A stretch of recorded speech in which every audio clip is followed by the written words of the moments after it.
At 4:47 a.m., with her infant son screaming from hunger and not a dollar in her purse, Lena Ward did the one thing she swore she'd never do. She texted the father who didn't know his child existed.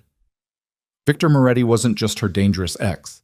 He was the city's most feared mafia boss, a man whose world was built on blood and power. But desperation doesn't care about pride or fear. When her fingers hit send on those 5 words, "Your son has no milk," she didn't just open a door she'd bolted shut 18 months ago. She detonated a bomb that would reshape 3 lives forever. If you want to see how one message changed everything, stay until the end. And if this story grabs you, hit that like button and drop a comment telling me what city you're watching from. I love seeing how far these stories travel. The apartment was freezing. Lena Ward sat on the edge of her sagging mattress, her 2-month-old son wailing in her arms, and stared at the empty bottle on the nightstand. The formula can beside it had been scraped clean 3 days ago. She'd stretched it as far as humanly possible, diluting each bottle a little more, rationing every scoop like it was gold dust. But you couldn't dilute nothing, and now she had nothing. The digital clock on the microwave in her kitchenette blinked 4:47 a.m. in angry red numbers. In 13 minutes, her son would have been crying for exactly 2 hours. She'd walked him, bounced him, sung to him until her voice cracked. She'd tried giving him water in the bottle, but he was too young for that. And he knew the difference. He knew what he needed, and she couldn't give it to him. The rent notice was still taped to her door from yesterday. 72 hours to pay or vacate. The utilities warning had come 3 days before that. She had $4.37 to her name. Her phone had 11% battery left because she couldn't afford to turn the heat on, which meant she couldn't afford to charge anything without watching every percentage point disappear. Lena looked down at her son's red, furious face. His name was Owen. She'd named him after her father, who died when she was 12. Her father would have been ashamed to see her now, 26 years old, alone, broke, unable to feed her own child. But he would have been more ashamed if he knew who Owen's father was. She closed her eyes and took a breath that hurt her chest. There was one option, one single option she'd locked away in a place so deep she'd almost convinced herself it didn't exist. But at 4:47 a.m., with her baby screaming and her breasts empty because she'd stopped producing milk 2 weeks ago from stress and malnutrition, that locked box cracked open. Her phone sat on the nightstand beside the empty bottle. She picked it up. Her hands were shaking as she opened her contacts. She scrolled past the handful of names still there. Her former coworker who'd stopped answering after Lena couldn't make it to her wedding, the landlord whose number she'd saved out of necessity, the clinic where Owen had his checkups that she could barely afford. And then, at the bottom, a number with no name attached. She'd deleted his contact the day she left, but she'd never deleted the number itself. Some part of her, the part that had loved him once, the part that had been terrified of him always, knew that erasing him completely might mean erasing her last lifeline if the world ever collapsed this far. The world had collapsed. Lena stared at the 10 digits. She hadn't spoken to Victor Moretti in 18 months, hadn't seen him in 19. The last time they'd been in the same room, she told him she needed space to think about their relationship.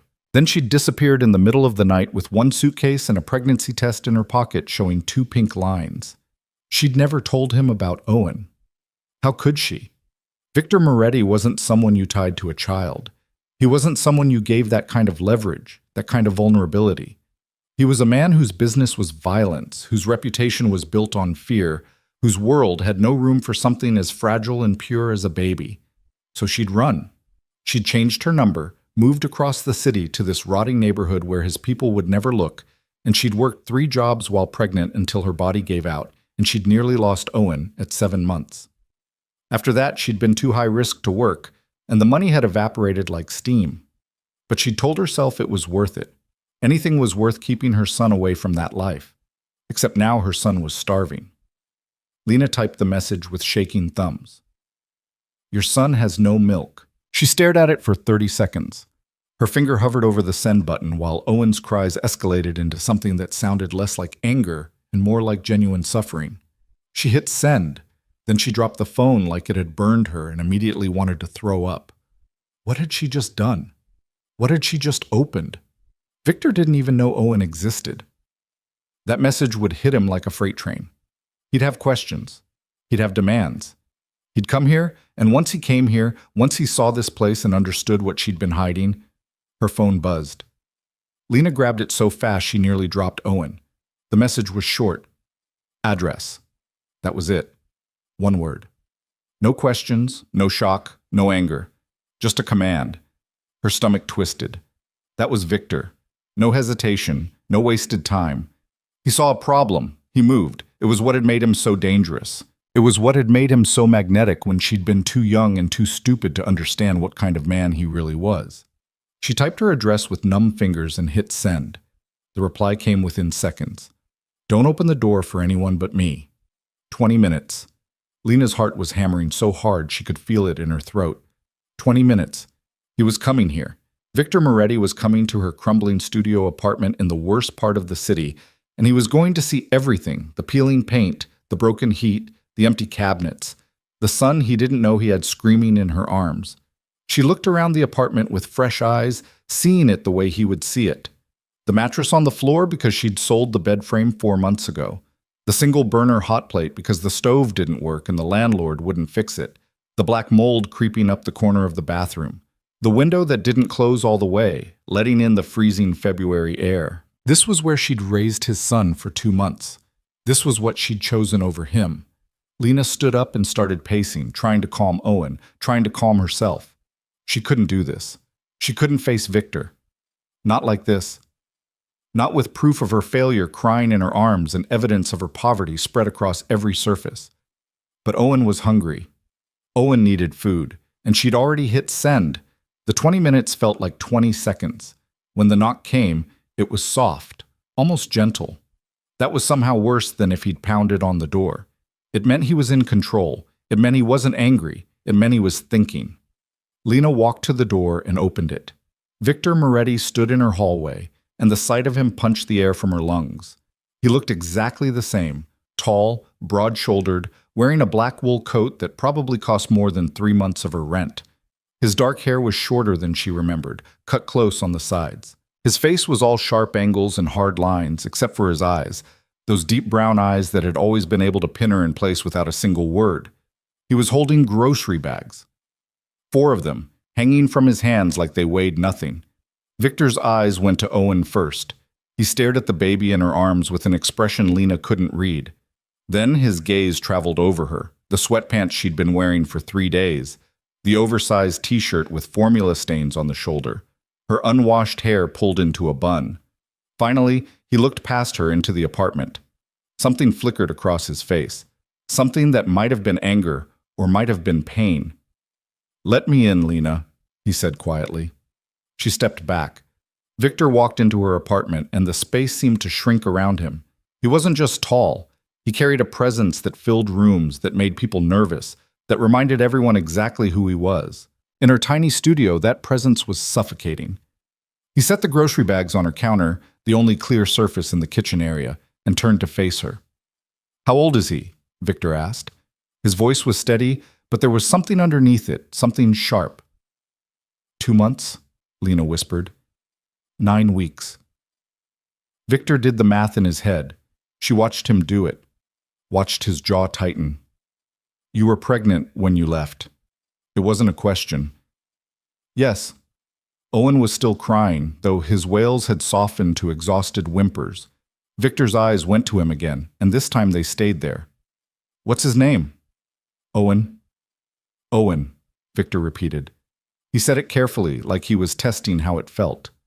Then he looked at Lena, and the sharpness underneath his calm cracked open. "You didn't tell me." "No." "You've been here for 18 months, raising my son in this—" He cut himself off, his hands flexing at his sides. "You didn't tell me." "I couldn't." Lena's arms tightened around Owen. "Your world isn't safe for a child." "And this is?" Victor gestured at the apartment, his voice rising for the first time. "You think this is better? You think I would have let you live like this if I'd known? I didn't want your money." "He's hungry, Lena." Victor's voice cracked like a whip. "Your son is crying because he's starving, and you didn't tell me he existed because you were too proud or too scared or too—" He stopped, took a breath. When he spoke again, his voice was back under control, but barely. I'm not doing this now. Where are his bottles? Lena pointed mutely to the kitchenette. Victor moved past her, pulling a large can of formula from one of the grocery bags. She watched him read the label, measure the water from the sink into a bottle with absolute precision, add the formula, screw the cap on, and shake it. He'd never held a baby in his life, as far as she knew, but his hands were steady. Is this the right temperature? He asked, turning to her. Lena tested it on her wrist. It's fine. Victor crossed the small space between them, and, for the first time in 19 months, came close enough that she could smell his cologne, something expensive and cedar dark that brought back 1,000 memories she'd tried to bury. Can I hold him? He asked. Lena's first instinct was to say no, to pull Owen closer and tell Victor he'd lost the right to ask. But Owen was crying, and the bottle was ready, and she was so tired she could barely stand. She transferred Owen into Victor's arms. For a second, Victor looked almost uncertain. He adjusted his grip, supporting Owen's head the way she'd taught herself from YouTube videos, and brought the bottle to the baby's lips. Owen latched on immediately and started drinking like he was dying of thirst. The apartment went quiet except for the sound of Owen's desperate sucking. Victor stared down at his son. His face had gone completely still. Lena watched emotions move through his eyes too fast to name: shock, wonder, anger, something that might have been grief. He has your nose, Victor said finally. His voice was rough. Lena almost laughed, but it came out as something closer to a sob. He has your eyes. Does he? Can't you tell? Victor looked up at her, and for just a second, the hard mask slipped. He looked lost. I don't know what I'm looking at, he admitted. I don't know what I'm supposed to see. You didn't give me the chance to know. The words hit harder than any accusation. Lena sank onto the edge of her mattress. I was trying to protect him.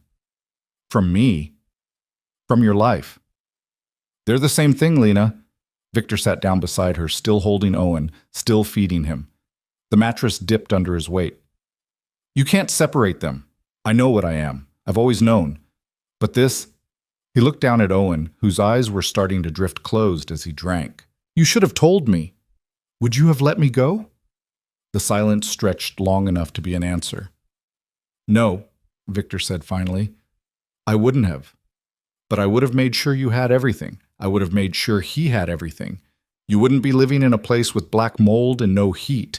You wouldn't be choosing between rent and formula. You wouldn't be... Alone? Lena finished. Victor turned to look at her. Yes, you wouldn't be alone. Owen had finished the bottle. Victor set it aside and adjusted the baby against his shoulder, patting his back with surprising gentleness. A few seconds later, Owen burped, and a small smile cracked across Victor's face. It was the first time Lena had seen him smile in almost 2 years. He's perfect, Victor said quietly. Lena felt tears burn her eyes. I know. How have you been managing? I haven't. The admission came out flat. I've been failing, slowly. The rent's overdue. The utilities are about to be shut off. I have $4 until I can find work again, but I can't find work because I can't afford childcare. And I can't afford childcare because I don't have work. It's a loop I can't break. Victor's jaw tightened again. Why didn't you call sooner? Because I was still trying to protect him from you. And now? Lena looked at her son, sleeping against Victor's shoulder with his tiny mouth still working in his sleep like he was dreaming about milk. Now I'm out of options, she whispered. Victor stood up, still holding Owen with a care that looked almost natural. He walked to the window, looking out at the pre-dawn darkness, and Lena watched his reflection in the glass. Pack a bag, he said. Her stomach dropped. What? For both of you. Pack whatever you need for a few days. Victor, I can't just...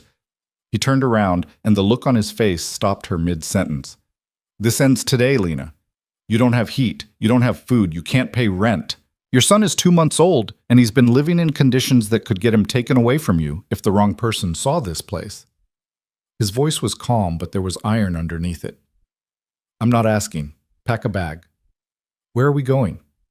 Somewhere safe, somewhere warm, somewhere with food and clean water and everything a baby needs.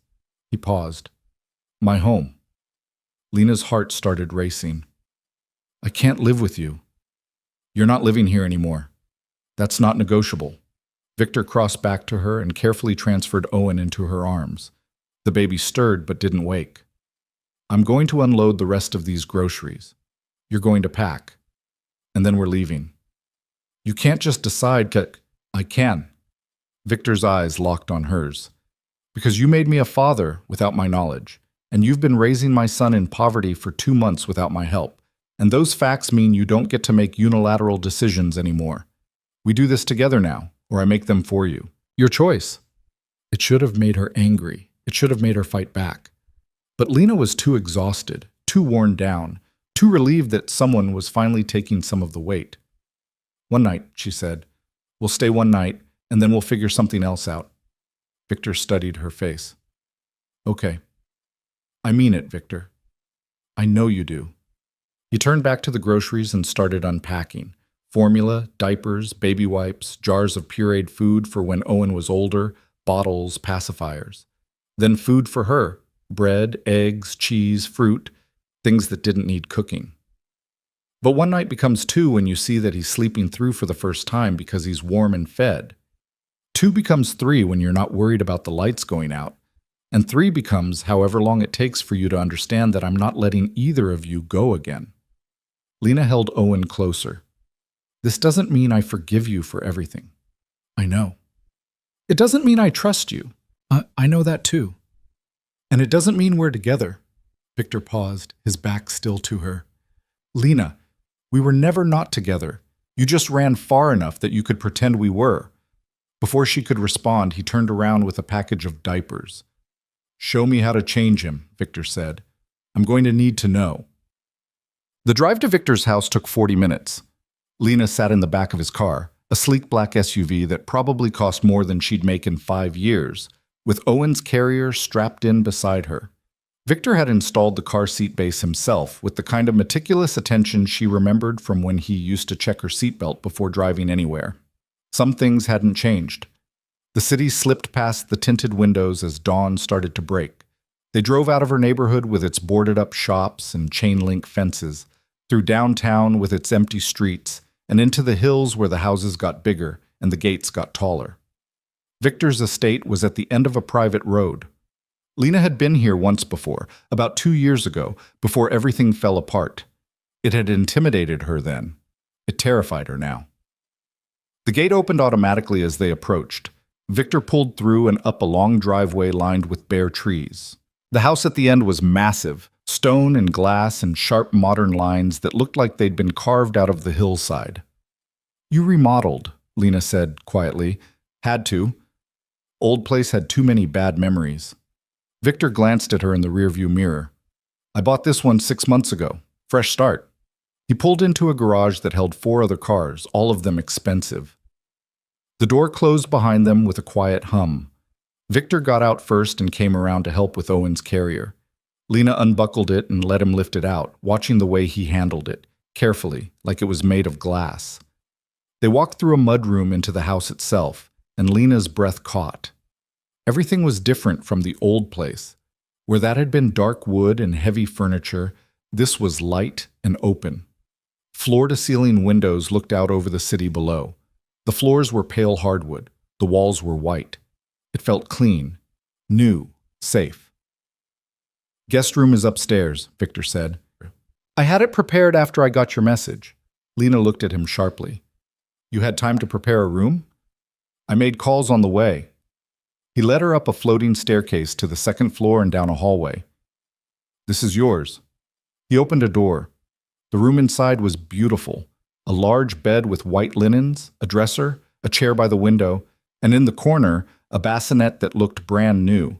Lena walked in slowly, carrying her pathetic duffel bag that held 2 changes of clothes and Owen's 3 salvaged onesies. The bathroom's through there, Victor said, pointing. Towels are in the cabinet. There's a nursery across the hall that's being stocked today. Cribs, changing table, everything. Should be done by tonight. Lena set her bag down and turned to face him. You're really doing this? Yes. Why?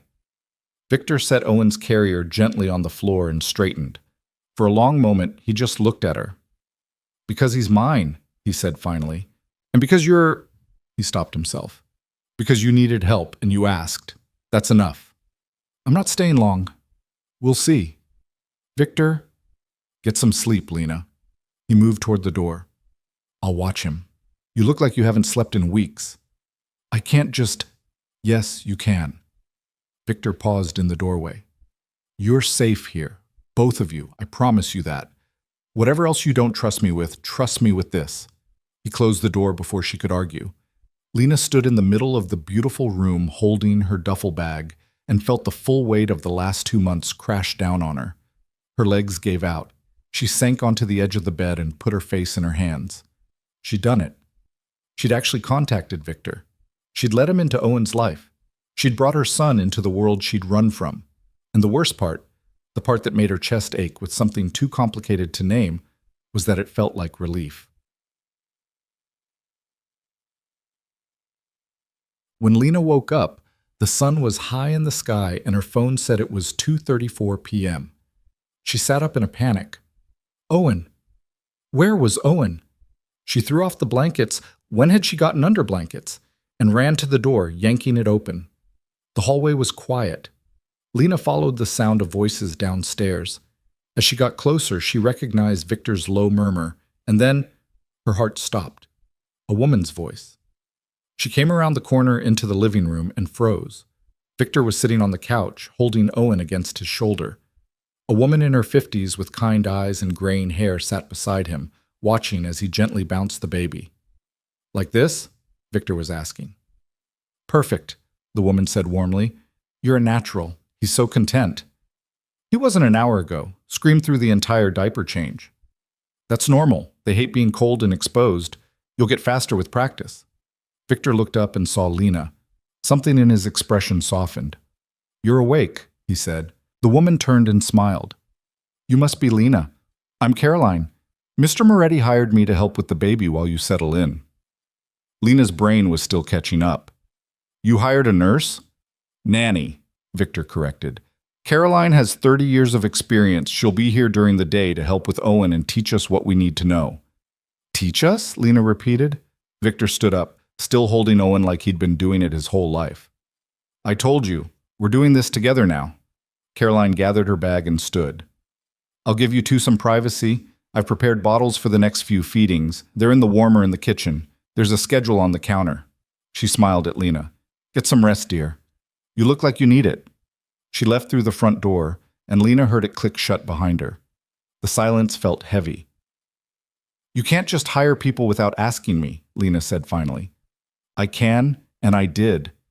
Victor walked over and transferred Owen into her arms. The baby was clean, wearing a new onesie she'd never seen before, and he smelled like baby soap. "He needed things. I got them. That's how this works now." Lena looked down at her son. He was staring up at her with those dark eyes that were definitely Victor's, and her chest ached. "I didn't want this," she whispered. "Want what?" "To need you." Victor's hand came up, and for a second she thought he was going to touch her face. Instead, he brushed his thumb across Owen's cheek. "You don't need me," he said quietly. "But he does. And I'm not going anywhere." Lena met his eyes. "What are you trying to do, Victor?" "Be his father." He held her gaze. "Be whatever you'll let me be." "And if I can't let you be anything?" Something painful flickered across his face. "Then I'll take what I can get. But I'm not walking away from him, Lena. You need to understand that. You can hate me. You can leave again if that's what you choose. But I know my son exists now, and that changes everything." "You're a dangerous man." "I was," Victor corrected. Past tense. Lena almost laughed. "You don't just stop being what you are." "No, but you change the shape of it. You find new purposes." He stepped back, giving her space. "I've been dismantling the old business for 8 months now, selling off assets, cutting ties, going legitimate. It's almost done." She stared at him. "You're lying." "I'm not. Why would you do that?" Victor's eyes locked on hers, and the intensity there made her breath catch. "Because I knew you'd come back eventually," he said. And when you did, I wanted to be someone you could stay with." The words hung in the air between them. Lena's throat tightened. "You didn't know about Owen." "No, but I knew about you. I knew you left because of what I was. And I knew that if I wanted any chance of fixing that, I had to change." He paused. "Finding out about him just gave me a better reason." Owen started to fuss, and Lena bounced him automatically, her mind racing. "I need proof," she said. "Of what?" "That you're really out. That you're not just saying this to keep me here." Victor nodded slowly. "Okay. What do you want to see?" "Everything. Financial records, business holdings, who you're meeting with, what you're doing. If we're doing this together, if I'm even considering staying, I need transparency." "You'll have it?" Victor didn't hesitate. "Starting tomorrow, I'll show you everything. You can ask any question you want. I'll answer honestly." Lena searched his face for the lie, for the manipulation, for the angle he was working. But all she saw was exhaustion and determination and something that looked almost like hope. "1 month," she heard herself say. Victor's eyebrows rose. "What?" "1 month trial. You prove you're out of that life. You prove you're serious about this. And you prove you can be the kind of father Owen deserves. No secrets, no lies, complete honesty. And after the month, we reevaluate. Together." Victor was quiet for a long moment. Then he extended his hand. "Deal," he said. Lena shifted Owen to one arm and shook Victor's hand. His grip was warm and solid and achingly familiar. "But the first time you lie to me," she said, "the first time I find out you're still connected to anything violent or illegal, we're gone. And you won't find us again." Victor's hand tightened on hers just slightly. "Understood." He let go, and Lena immediately felt the absence of his touch.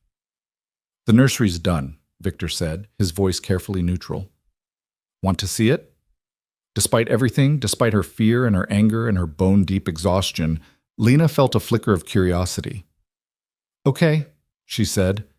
Victor led her back upstairs and down the hall to a room she hadn't noticed before. He opened the door, and Lena's breath caught for the second time that day.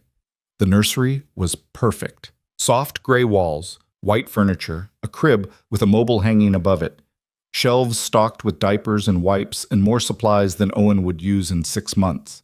A rocking chair by the window, blackout curtains, a changing table already set up with everything organized in labeled bins. "Caroline helped design it," Victor said. "I told her to get whatever was safest and best." Money wasn't a concern. Lena walked in slowly, running her hand along the crib rail. It was solid wood, smooth under her fingers. The mattress was firm. The sheets were soft cotton. Owen could sleep here. Owen could be safe here. "It's too much," she whispered. "It's what he deserves." Lena turned to face Victor. He was standing in the doorway, watching her with an expression she couldn't quite read. "Why are you really doing this?" she asked. "I told you." "No, not the surface answer, the real one." Victor was quiet for a long time. Then he stepped into the nursery and closed the door behind him, like he needed the privacy even though they were alone in the house. "Because I loved you," he said finally.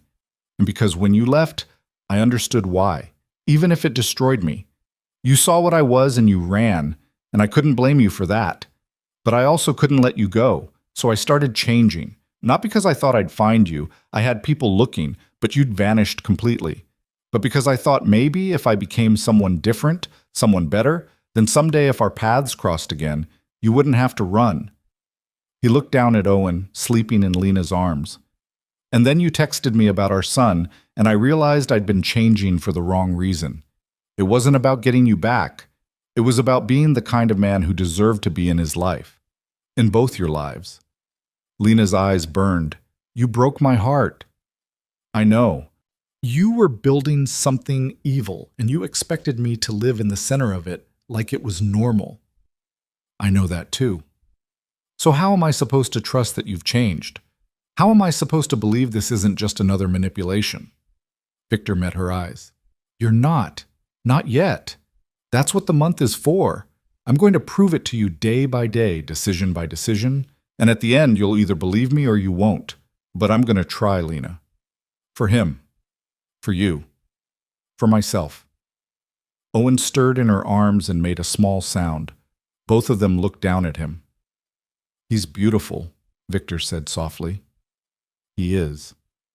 Thank you for keeping him safe." The words almost broke her. Lena blinked hard against tears. "I didn't do a very good job of it," she managed. "You did the best you could alone. You don't have to be alone anymore."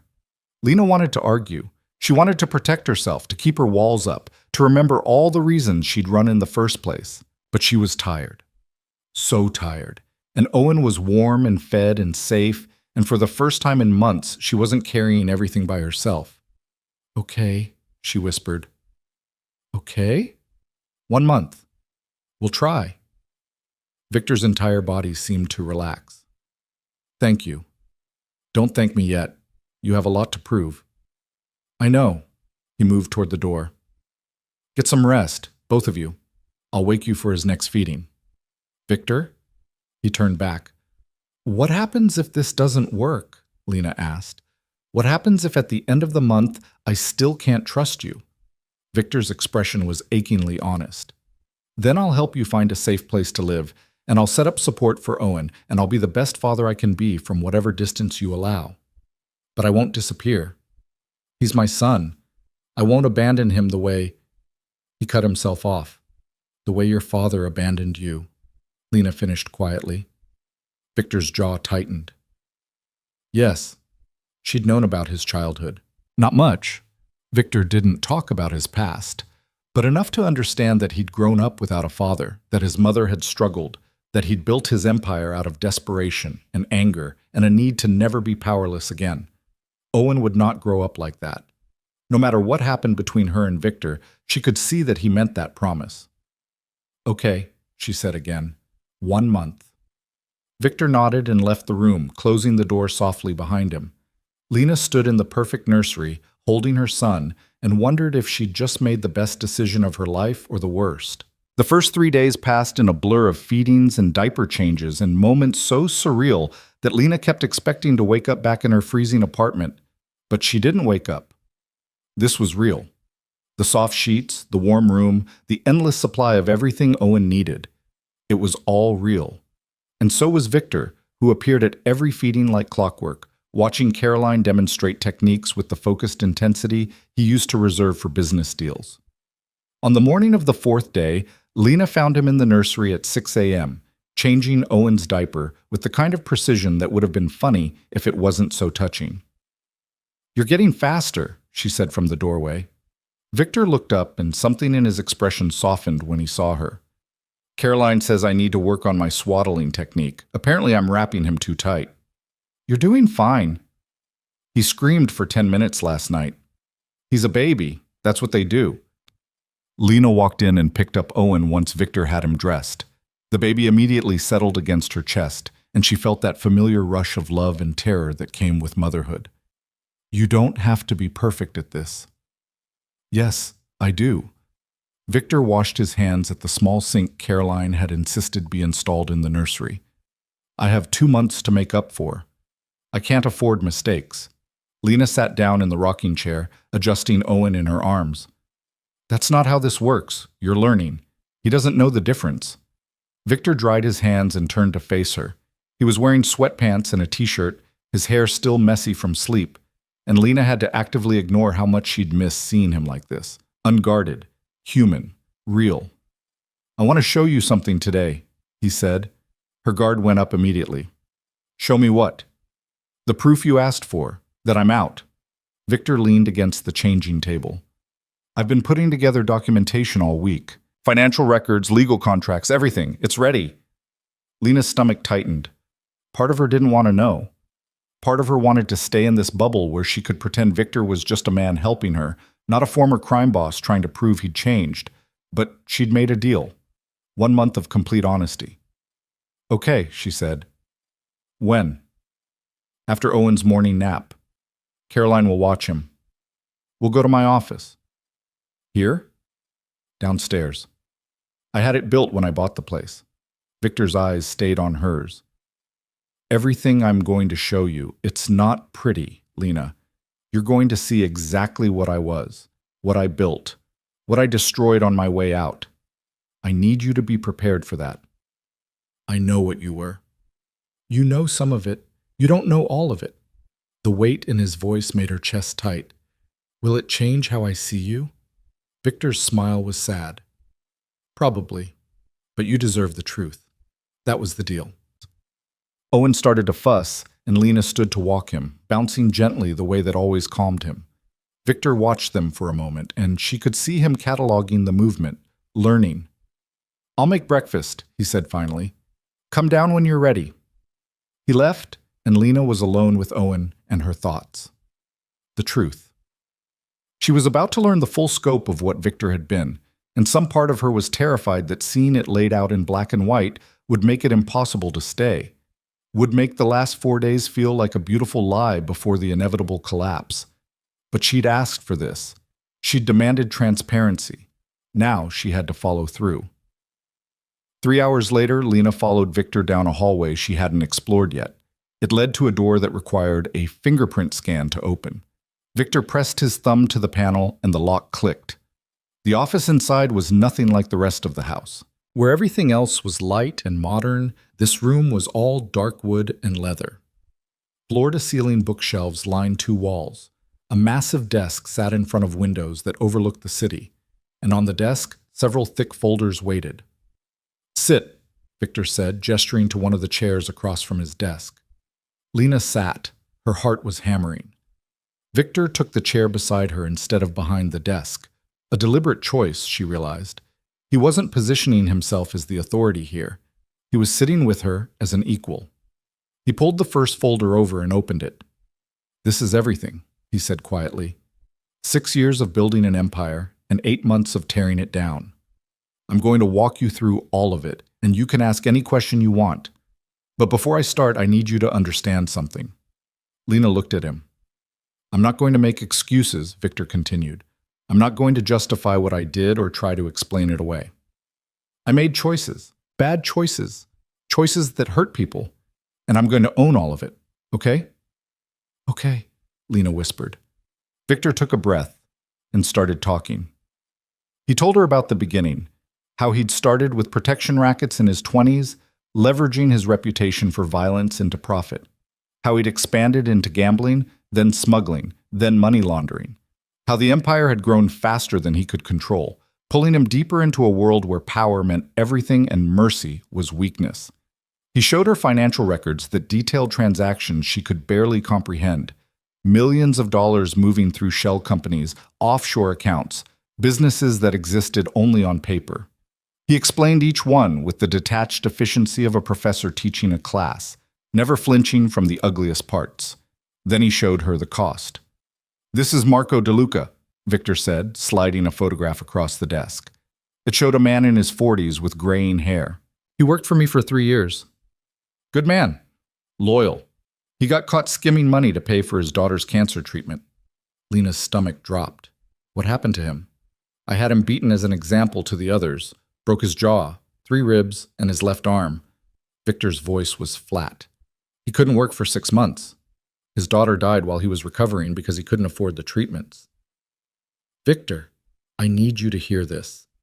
His eyes were hard. I need you to know exactly who you're dealing with. Marco wasn't the only one. There were others. People who crossed me, people who failed me, people who were just in the wrong place at the wrong time. I hurt them. Sometimes I did it myself. Sometimes I gave the order. But I'm responsible for all of it. Lena felt sick. She'd known Victor was dangerous. She'd known he'd done terrible things.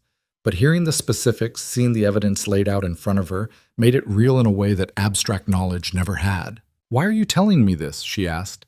Because you need to make an informed choice.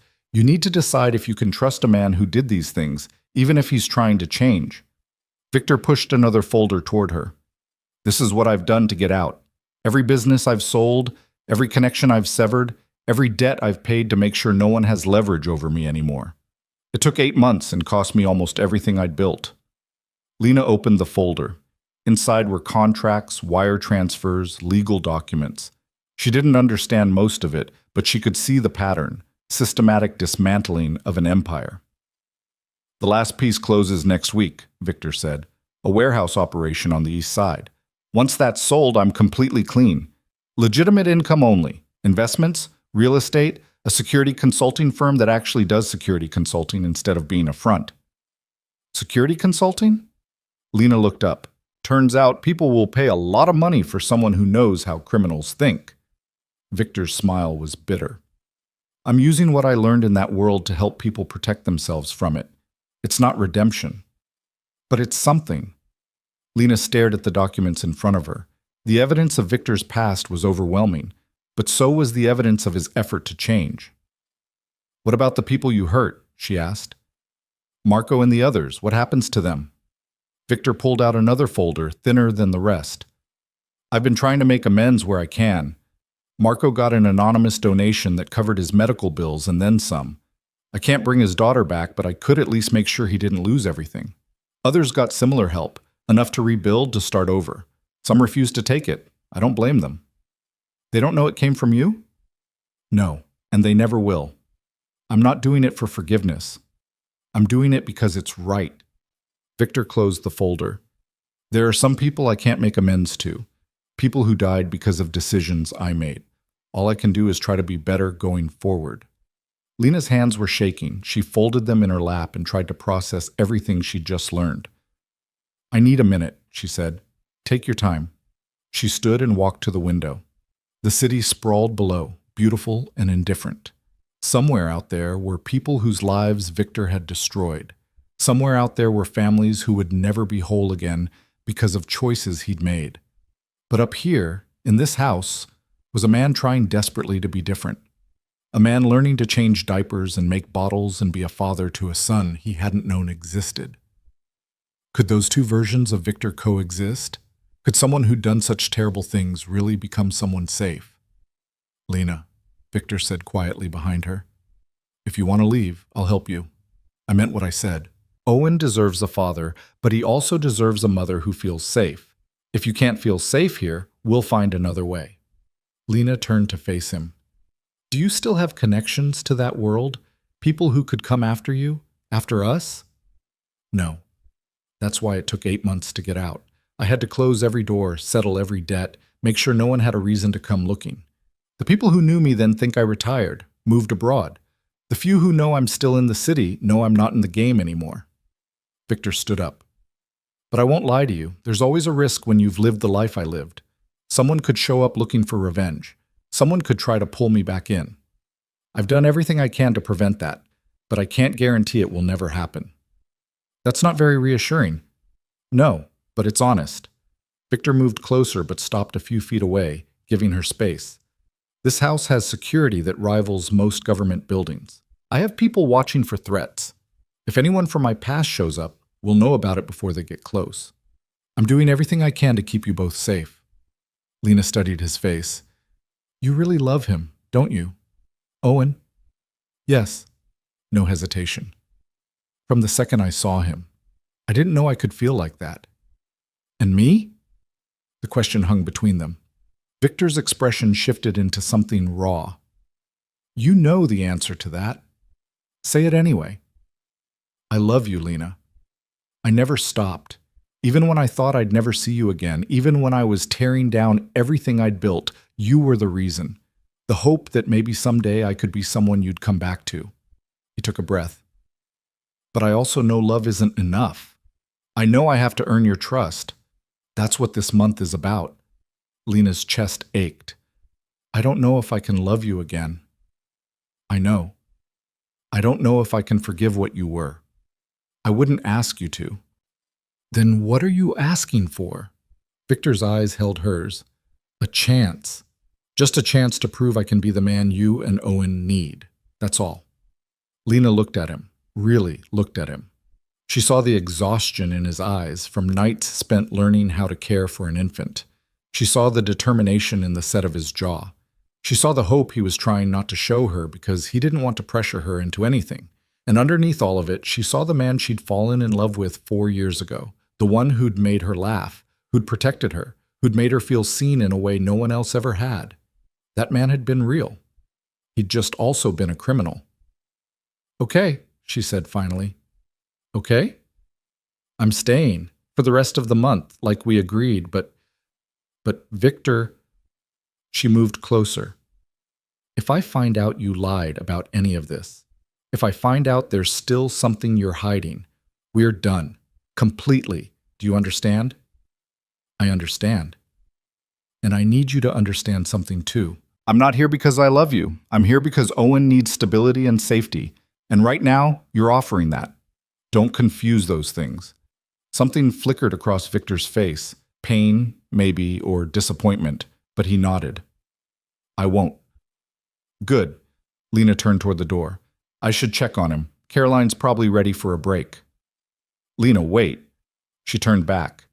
Victor was still standing by the desk, and he looked like he wanted to say something important. But after a moment, he just shook his head.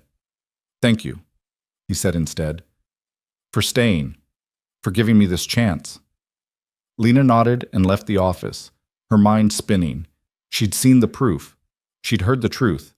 And against every instinct that told her to run, she was choosing to stay. The question now was whether that choice would save them or destroy them. That night, Lena woke to the sound of Owen crying. She checked her phone, 2:17 a.m. Right on schedule for his middle-of-the-night feeding. She dragged herself out of bed and padded across the hall to the nursery. But when she opened the door, she found Victor already there. He was sitting in the rocking chair, holding Owen, offering him a bottle in the dim glow of the nightlight. I've got him, Victor said quietly. Go back to sleep. Lena should have. She was exhausted. But something made her walk into the room and sit down on the ottoman near the chair. Can't sleep anyway, she said. They sat in comfortable silence while Owen drank his bottle. The house was quiet around them, and the moment felt strangely intimate, just the three of them in this small room in the middle of the night. He likes you, Lena said after a while. Victor looked down at Owen. You think so? I know so. He settles faster when you hold him now. He recognizes your voice. Caroline says babies can sense tension. I've been trying to stay calm around him. You're doing more than that. You're being present. That matters more than technique. Lena pulled her knees up to her chest. My father wasn't around much when I was growing up. He worked 3 jobs to keep us afloat after my mom left. I know he loved me, but I barely saw him. I always told myself if I had kids, they'd have a parent who was actually there. Is that why you didn't tell me? Victor asked. Because you thought I'd be like that? No, I thought you'd be there too much, that you'd suffocate us with protection and control and all the things that came with your world. I thought Owen would grow up surrounded by violence and fear, and I couldn't— Her voice cracked. I couldn't let that happen to him. Victor was quiet for a long moment. Owen had finished his bottle, and Victor lifted him to his shoulder, patting his back gently. I would have, he said finally. If you told me then, 2 years ago, before I started changing, I would have done exactly what you feared. I would have locked you both away somewhere I thought was safe and controlled every aspect of your lives. I would have convinced myself it was protection, but it would have been a prison. Lena's throat tightened. And now? Now I understand that's not safety. That's not love. Real protection means giving you both the freedom to choose and making sure you have everything you need to make those choices from a position of strength. Victor looked at her over Owen's head. That's why I'm showing you everything. That's why I'm not making demands. I'm trying to give you power instead of taking it away. Owen burped, and a small smile crossed Victor's face. He lowered the baby back into his arms and stood, moving to the crib. He laid Owen down with a gentleness that made Lena's chest ache, then covered him with a soft blanket. They both stood there for a moment, watching their son settle into sleep. He's perfect, Victor whispered. He really is. Victor turned to face her in the dim light. They were standing close, closer than they'd been since she arrived. Lena could smell his cologne again, could see the shadow of stubble on his jaw, could remember exactly what it had felt like to kiss him. I should go, she said, but she didn't move. Lena, don't. She took a step back. Don't make this harder than it already is. I wasn't going to. Victor's hands flexed at his sides like he wanted to reach for her, but wouldn't let himself. I was just going to say you're a good mother. Owen's lucky to have you. The unexpected compliment hit her harder than any declaration of love would have. Thank you, she managed. She left the nursery before she could do something stupid like cry or close the distance between them or admit that she was starting to see glimpses of the man she'd loved underneath the monster she'd been running from. The next 2 weeks fell into a rhythm. Victor proved himself in small, consistent ways. He showed up for every feeding, learned to soothe Owen when he was fussy, took the night shifts so Lena could sleep. He asked Caroline questions constantly, taking notes like he was studying for an exam. He researched developmental milestones and bought books about infant care that he read cover to cover, and he kept his promise about transparency.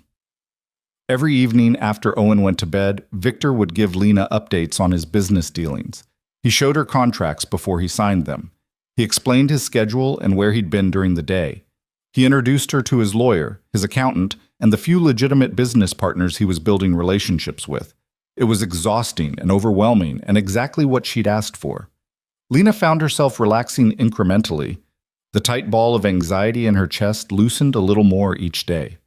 She started sleeping through the nights Victor took Owen. She started eating the meals Victor's chef prepared without checking for ulterior motives. She started believing, against all logic, that this might actually work. On the 17th day, Victor asked her to take a walk with him. "Caroline can watch Owen for an hour," he said. "I want to show you something." They walked through the estate gardens, bare and winter-dead, but still beautiful in their architecture. Victor led her to a greenhouse she hadn't noticed before. Inside, it was warm and green and alive. Plants grew in careful rows, and the air smelled like earth and growth. "I started this 3 months ago," Victor said. "After everything else was done, I needed something to do with my hands. Something that built instead of destroyed." Lena walked between the rows, trailing her fingers across leaves. "It's beautiful. It's therapy." Victor stopped beside a row of seedlings. "Every morning I come out here and take care of these plants. Water them, check for disease, remove dead growth. It reminds me that change is possible, that you can take something dormant and help it grow into something new." Lena looked at him. "Is that what you think you're doing? Growing into something new?" "I'm trying." Victor crouched down to adjust one of the seedlings. "I don't know if it's enough. I don't know if I can ever be truly clean of what I was, but I know I'm different than I was 2 years ago. I have to believe that matters." "It does matter." The words came out before Lena could stop them. "I've been watching you, Victor, with Owen, with me, with everything, and I can see you're trying. I can see you're different." Victor stood slowly. "Different enough?" "I don't know yet." Lena wrapped her arms around herself. "That's the honest answer. I don't know if what you're building here is real or if it's just another beautiful cage. I don't know if I can separate the man you were from the man you're trying to be, but I'm starting to want to believe it's possible." "That's more than I hoped for," Victor said quietly. They stood in the greenhouse surrounded by growing things, and Lena felt the first crack in the wall she'd built around her heart. It terrified her. That night, Lena was giving Owen a bath when Victor appeared in the doorway. "There's someone here to see you," he said. Her hands froze in the water. "Who?" "Your former landlord. He's at the gate asking to speak with you about the back rent." Ice flooded Lena's veins. She'd almost forgotten about that life. The apartment, the overdue bills, the constant pressure. It felt like years ago instead of weeks. "Tell him I'll pay him," she said. "I just need time." "Already handled." Victor leaned against the doorframe. "I paid your back rent this morning along with a penalty for breaking the lease. You're clear." Lena stared at him. "You can't just do that." "I can, and I did. He showed up looking for money or looking to cause trouble. Either way, I wasn't going to let him harass you. That was my responsibility." "You're the mother of my child. Your responsibilities are my responsibilities now." Victor's tone was matter of fact. "He's gone. You don't have to think about that place anymore." Lena should have been angry. She should have hated that he'd handled her problems without asking, but all she felt was relief so profound it made her lightheaded. "Thank you," she whispered. Victor's expression softened. "You're welcome." He left, and Lena finished bathing Owen with shaking hands. Another piece of her old life closed. Another reason to stay in this new one. The cracks in her wall were spreading. On the 23rd day, Lena made a decision. She found Victor in his office, working at his computer. He looked up when she entered, and something in his expression shifted when he saw her face. "What's wrong?" he asked immediately. Nothing's wrong. Lena took a breath. I want to show you something. She pulled out her phone and opened her photos. Then she handed it to Victor. He looked down at the screen and his entire body went still. It was a photo from the hospital, taken hours after Owen was born. Lena looked exhausted and terrified and overwhelmed, holding a tiny red-faced baby against her chest. I took this right after they cleaned him up, Lena said quietly. I was alone. No family, no friends, no one to call, just me and him. And I remember thinking that I'd made a terrible mistake, that I should have told you, that I was going to fail him because I didn't know what I was doing. Victor's thumb moved across the screen, enlarging the photo. His eyes were locked on Owen's newborn face. You should have been there, Lena continued. I robbed you of that moment, and I robbed Owen of having his father from the very beginning. And I'm sorry. I thought I was protecting him, but I was really just protecting myself from having to trust you. Victor looked up, and his eyes were bright. Lena, I'm not saying I'm ready to forgive everything. I'm not saying we're going to be together, but I'm saying I was wrong to keep him from you. You deserve to know. And I'm sorry.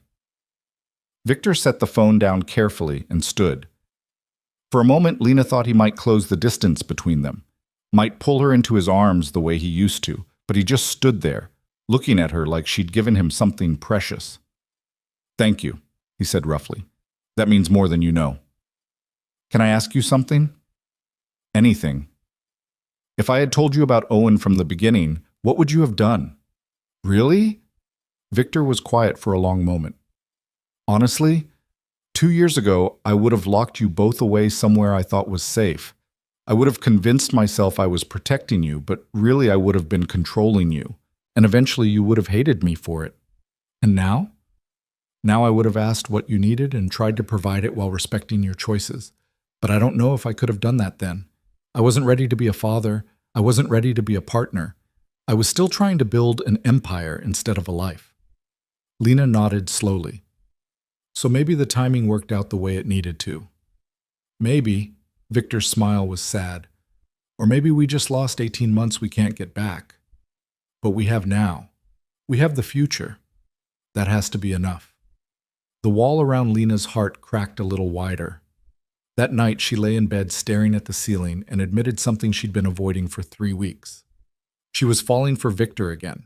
Not the Victor she'd left. The new one. The one who woke up at 2 a.m. to feed his son without complaint. The one who showed her his worst moments with unflinching honesty. The one who was building greenhouses and legitimate businesses and trying desperately to be worthy of a family he'd just discovered. It terrified her. Because what if it was an act? What if he reverted the moment she let her guard down? What if she let herself love him and he destroyed her all over again? But what if he didn't? What if this was real? Lena rolled over and pulled her pillow close. 7 more days until the end of their month. 7 more days to decide if she could take the leap. 7 more days to figure out if Victor Moretti had really changed or if she was just seeing what she wanted to see. Either way, the choice was coming, and this time it would determine the rest of their lives. The morning of the 24th day, Lena woke to silence. That alone was unusual. Owen typically started fussing around 6, his internal clock more reliable than any alarm, but her phone showed 7:43 a.m., and the nursery across the hall was quiet. She got up quickly, heart hammering with the irrational panic that all new mothers knew, and hurried across the hallway. But when she pushed open the nursery door, she found Victor sitting in the rocking chair with Owen asleep against his chest. Both of them were still, peaceful, and Victor's eyes were closed. Lena's breath caught. She stood there watching them, this man and this baby, and felt something shift irrevocably in her chest. Victor's hand was spread across Owen's back, protective and gentle. His face was relaxed in sleep, younger somehow, and she could see exactly what he must have looked like as a boy before the world had hardened him into something dangerous. As if sensing her presence, Victor's eyes opened. He looked at her without moving, careful not to disturb Owen. "Morning," he whispered. "How long have you been up?" "Since 5. He was restless. Figured I'd let you sleep." Lena walked in quietly and sat on the ottoman. "You didn't have to do that." "I wanted to." Victor looked down at Owen. I like this. Being the one he needs when he wakes up. It feels like I'm making up for lost time, even though I know I can't really do that. You're here now. That's what matters. They sat in the early morning quiet, and Lena felt the weight of the week ahead pressing down on her. 6 more days until their month was up. 6 more days until she had to make her choice. Victor, she said softly, can I ask you something? Always. What happens at the end of the week, after the month is over? Victor's arms tightened slightly around Owen. That depends on you. But what do you want to happen? He looked at her then, really looked at her, and the vulnerability in his eyes made her chest ache. I want you to stay. Both of you. Not because you're scared or desperate or because you think you owe me something, but because you choose to. Because you believe I can be the man you need, the father Owen needs. Because you want to build a life here. And if I'm not ready for that? Then we figure out the next step together. I find you a safe place, I set up support, and I stay in Owen's life as much as you'll allow. But Lena, his voice dropped lower, I need you to know that my door will always be open. If you leave and change your mind in a week, a month, a year, I'll be here, waiting. Lena's throat tightened. That's not fair to you. I don't care about fair. I care about you, about him, about having the chance to be part of your lives in whatever capacity you'll allow. Victor shifted Owen carefully in his arms.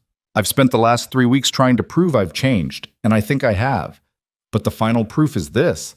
I'm willing to let you go if that's what's best for you, even though it would destroy me. Because real love means wanting your happiness more than my own. Lena felt tears burn her eyes. You're making this really hard. Good. It should be hard. This is the rest of our lives, we're deciding. Owen stirred and made a small sound. Victor stood smoothly and carried him to the changing table, and Lena watched as he efficiently changed the diaper with the practiced ease he'd developed over the past weeks. When he was done, he offered Owen to her. Your turn to feed him, Victor said. I'll make breakfast. He left the nursery and Lena settled into the rocking chair with her son. Owen latched onto the bottle immediately, his dark eyes, so much like his father's, staring up at her with that intense baby focus that always made her smile. What do you think? She whispered to him. Should we stay? Should we trust him? Owen just kept drinking, oblivious to the magnitude of the decision weighing on her. Lena closed her eyes and tried to imagine walking away, packing up their things, finding a new apartment, starting over alone. Victor would help, she knew. He'd make sure she had everything she needed.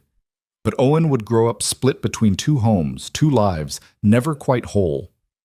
Then she tried to imagine staying, letting herself believe in this new version of Victor, building a family in this beautiful house with a man who'd once terrified her but now made her feel safer than she'd ever felt before.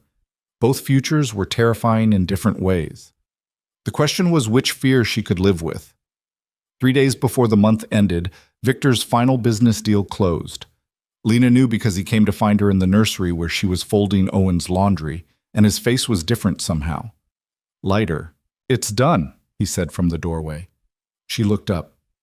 The warehouse? Sold. Paper signed, money transferred. I'm officially out. Victor leaned against the door frame, and she could see the tension leaving his shoulders. 6 years of building something toxic, 8 months of dismantling it, and it's finally over. Lena set down the tiny shirt she was folding. How do you feel? Terrified, relieved, free. He laughed, but it sounded shaky. I don't know what I'm supposed to do now. That life was all I knew for so long. Now you figure out who you are without it. That's the terrifying part. Victor walked into the nursery and picked up one of Owen's onesies, studying it like he'd never seen baby clothes before. What if I'm nothing without that world? What if I spent so much time being dangerous that I don't know how to be anything else? Lena stood and moved closer to him. You're already something else. You're a father. You're Owen's whole world right now. That's not nothing. Victor looked at her, and something in his expression was raw and uncertain in a way she'd never seen before. What if I fail at that too? You won't. You can't know that. Yes, I can. Lena took the onesie from his hands and set it on the changing table. Because I've watched you for 3 weeks. I've seen you learn and grow and show up for him even when you're exhausted or scared or unsure. You're not failing, Victor. You're becoming exactly the father he needs. And what about what you need? The question hung between them. Lena took a breath. I need honesty. I need consistency. I need to know that the man standing in front of me right now is the man who'll still be here in a year, 5 years, 20 years. I need to trust that you won't revert to who you were the moment things get hard. I can promise you that. I know promises don't mean much coming from me, but I swear to you, Lena, I'm not going back to that life. I can't, not after knowing what this feels like. What does this feel like? Victor's eyes searched hers. Like I finally understand what I was supposed to be building all along. Not an empire, a home, a family, something real. Lena's heart was hammering. They were standing so close now, close enough that she could see the flecks of gold in his brown eyes, close enough to remember exactly how it felt to kiss him. I'm scared, she admitted. Of what? Of believing you. Of letting myself hope that this is real and then having it fall apart. Of Owen getting hurt if I make the wrong choice. Victor's hand came up slowly, giving her time to pull away. When she didn't, he cupped her face with a gentleness that made her chest ache. I can't promise you that I won't make mistakes, he said quietly. I can't promise that I'll always know the right thing to do or say, but I can promise that I will never stop trying to be worthy of you both. And I can promise that if you give me this chance, I will spend every single day proving that your trust wasn't misplaced. Lena closed her eyes, leaning into his touch despite every self-protective instinct screaming at her to pull away. 2 more days, she whispered. Give me 2 more days to think. Victor's thumb brushed across her cheekbone. Take all the time you need. He dropped his hand and stepped back, and Lena immediately felt the loss of his warmth. I'm going to the greenhouse for a while, Victor said. Clear my head. Text me if Owen needs anything. He left, and Lena sank into the rocking chair, her hands shaking. She was going to stay. She knew it with a certainty that terrified her. Despite all her fears, despite all the logical reasons to run, she was going to choose Victor. Choose this life, choose to believe that people could change, and that love could survive even the worst betrayals. The question now was whether she could admit it to him before fear made her bolt. That evening, Caroline found Lena in the kitchen, staring blankly at the refrigerator. Everything all right, dear? The older woman asked. Lena turned. Can I ask you something? Of course. Do you think people can really change, like fundamentally at their core? Caroline studied her for a moment, then gestured to the kitchen table. Sit. I'll make tea. They sat together while the kettle heated, and Caroline folded her hands on the table. I've been a nanny for 30 years, she said. I've worked for all kinds of families, rich ones, poor ones, happy ones, broken ones. And I've learned that people are capable of remarkable transformation when they have the right motivation. What's the right motivation? Love. Real love, not the selfish kind. The kind that makes you want to be better because someone else deserves better. Caroline poured hot water over tea bags. When Mr. Moretti called me 3 weeks ago, I almost said no. I'd heard things about him, rumors, enough to make me nervous about working in his home. Lena's stomach tightened. What changed your mind? The desperation in his voice. He wasn't calling because he needed help with a baby. He was calling because he was terrified of failing someone he loved. That kind of fear, the fear of not being enough, that's what drives real change. Caroline pushed a mug toward Lena. I've watched him with your son. He's not playing at being a father. He's not doing it for show. That man adores that baby with every fiber of his being. I know he does. And he adores you too, even if you're not ready to hear it. Caroline's smile was knowing. The way he looks at you when you're not watching, the way he asks me questions about what you need, how you're feeling, if you seem happy, that's not manipulation. That's a man desperately in love and terrified he's already lost you. Lena wrapped her hands around the warm mug. What if I'm making a mistake? What if he goes back to who he was? Then you deal with it when it happens. But Lena, you can't live your life protecting yourself from possibilities. At some point, you have to take a leap of faith. Caroline reached across the table and squeezed her hand. I've seen a lot of fathers over the years, good ones, bad ones, absent ones. Mr. Moretti is trying harder than any of them to get it right. That has to count for something. It does, Lena whispered. It counts for everything. The next day, Lena asked Victor to take a walk with her after Owen's morning nap. They left the baby with Caroline and walked through the winter bare gardens toward the greenhouse. I've been thinking about what you said, Lena began, about wanting us to stay. Victor's hands were shoved in his pockets, his shoulders tense. And? I need to tell you something first, about why I really left. They reached the greenhouse, and Victor held the door open for her. Inside, the air was warm and green and alive, and Lena felt like she could breathe for the first time all day. When we were together before, she said, I loved you, completely, recklessly. The kind of love that made me ignore warning signs and excuse things I shouldn't have excused. I knew what you did. I knew it was dangerous, but I loved you anyway. Victor was quiet, watching her. Then I got pregnant, and everything shifted. Suddenly, it wasn't just about me anymore. It wasn't about what I could survive or tolerate. It was about bringing a baby into a world where violence could touch him at any moment. Lena touched one of the seedlings, feeling the delicate leaves. I realized I had to choose between loving you and protecting him. And that choice broke me, Victor. It absolutely destroyed me. But I chose him. I know. Do you? Do you understand that leaving you was the hardest thing I've ever done? That I cried for months? That I still loved you even when I hated what you were? Lena's voice cracked. I need you to understand that I didn't run because it was easy. I ran because it was the only way I could keep our son safe from a world I couldn't control. Victor moved closer. I do understand, and I'm sorry you had to make that choice alone. I'm sorry I was the kind of man who made that choice necessary. You were, Lena agreed, but you're not anymore. That's what these 3 weeks have shown me. You're not that man. You're someone new, someone better. And I think, she took a shaky breath. I think I'm ready to believe in that. Victor went very still. What are you saying? I'm saying I want to stay, not just for the stability or the safety or because it's convenient. I want to stay because I can see us building something real here, the three of us. A family. Lena turned to face him fully. But I need you to understand my conditions. Anything. First, complete transparency continues. Forever. No secrets, no half-truths, no protecting me from things you think I can't handle. If something from your past shows up, you tell me immediately. Done. Second, Owen comes first. Always. Every decision we make has to be about what's best for him, not what's easiest for us. I wouldn't have it any other way. Third, this was the hard one. We take this slow. I'm staying, and I'm choosing to trust you, but I'm not ready to jump back into a relationship. We're partners in raising Owen. We're friends, hopefully. But anything more than that has to develop naturally, without pressure. Victor's jaw tightened, but he nodded. I can do that. Can you? Really? Because I need you to understand that I might never be ready for more.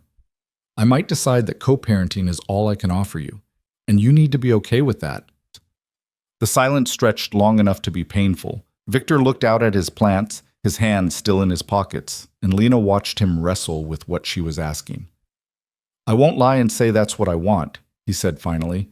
I want everything with you. I want us to be a family in every sense of the word.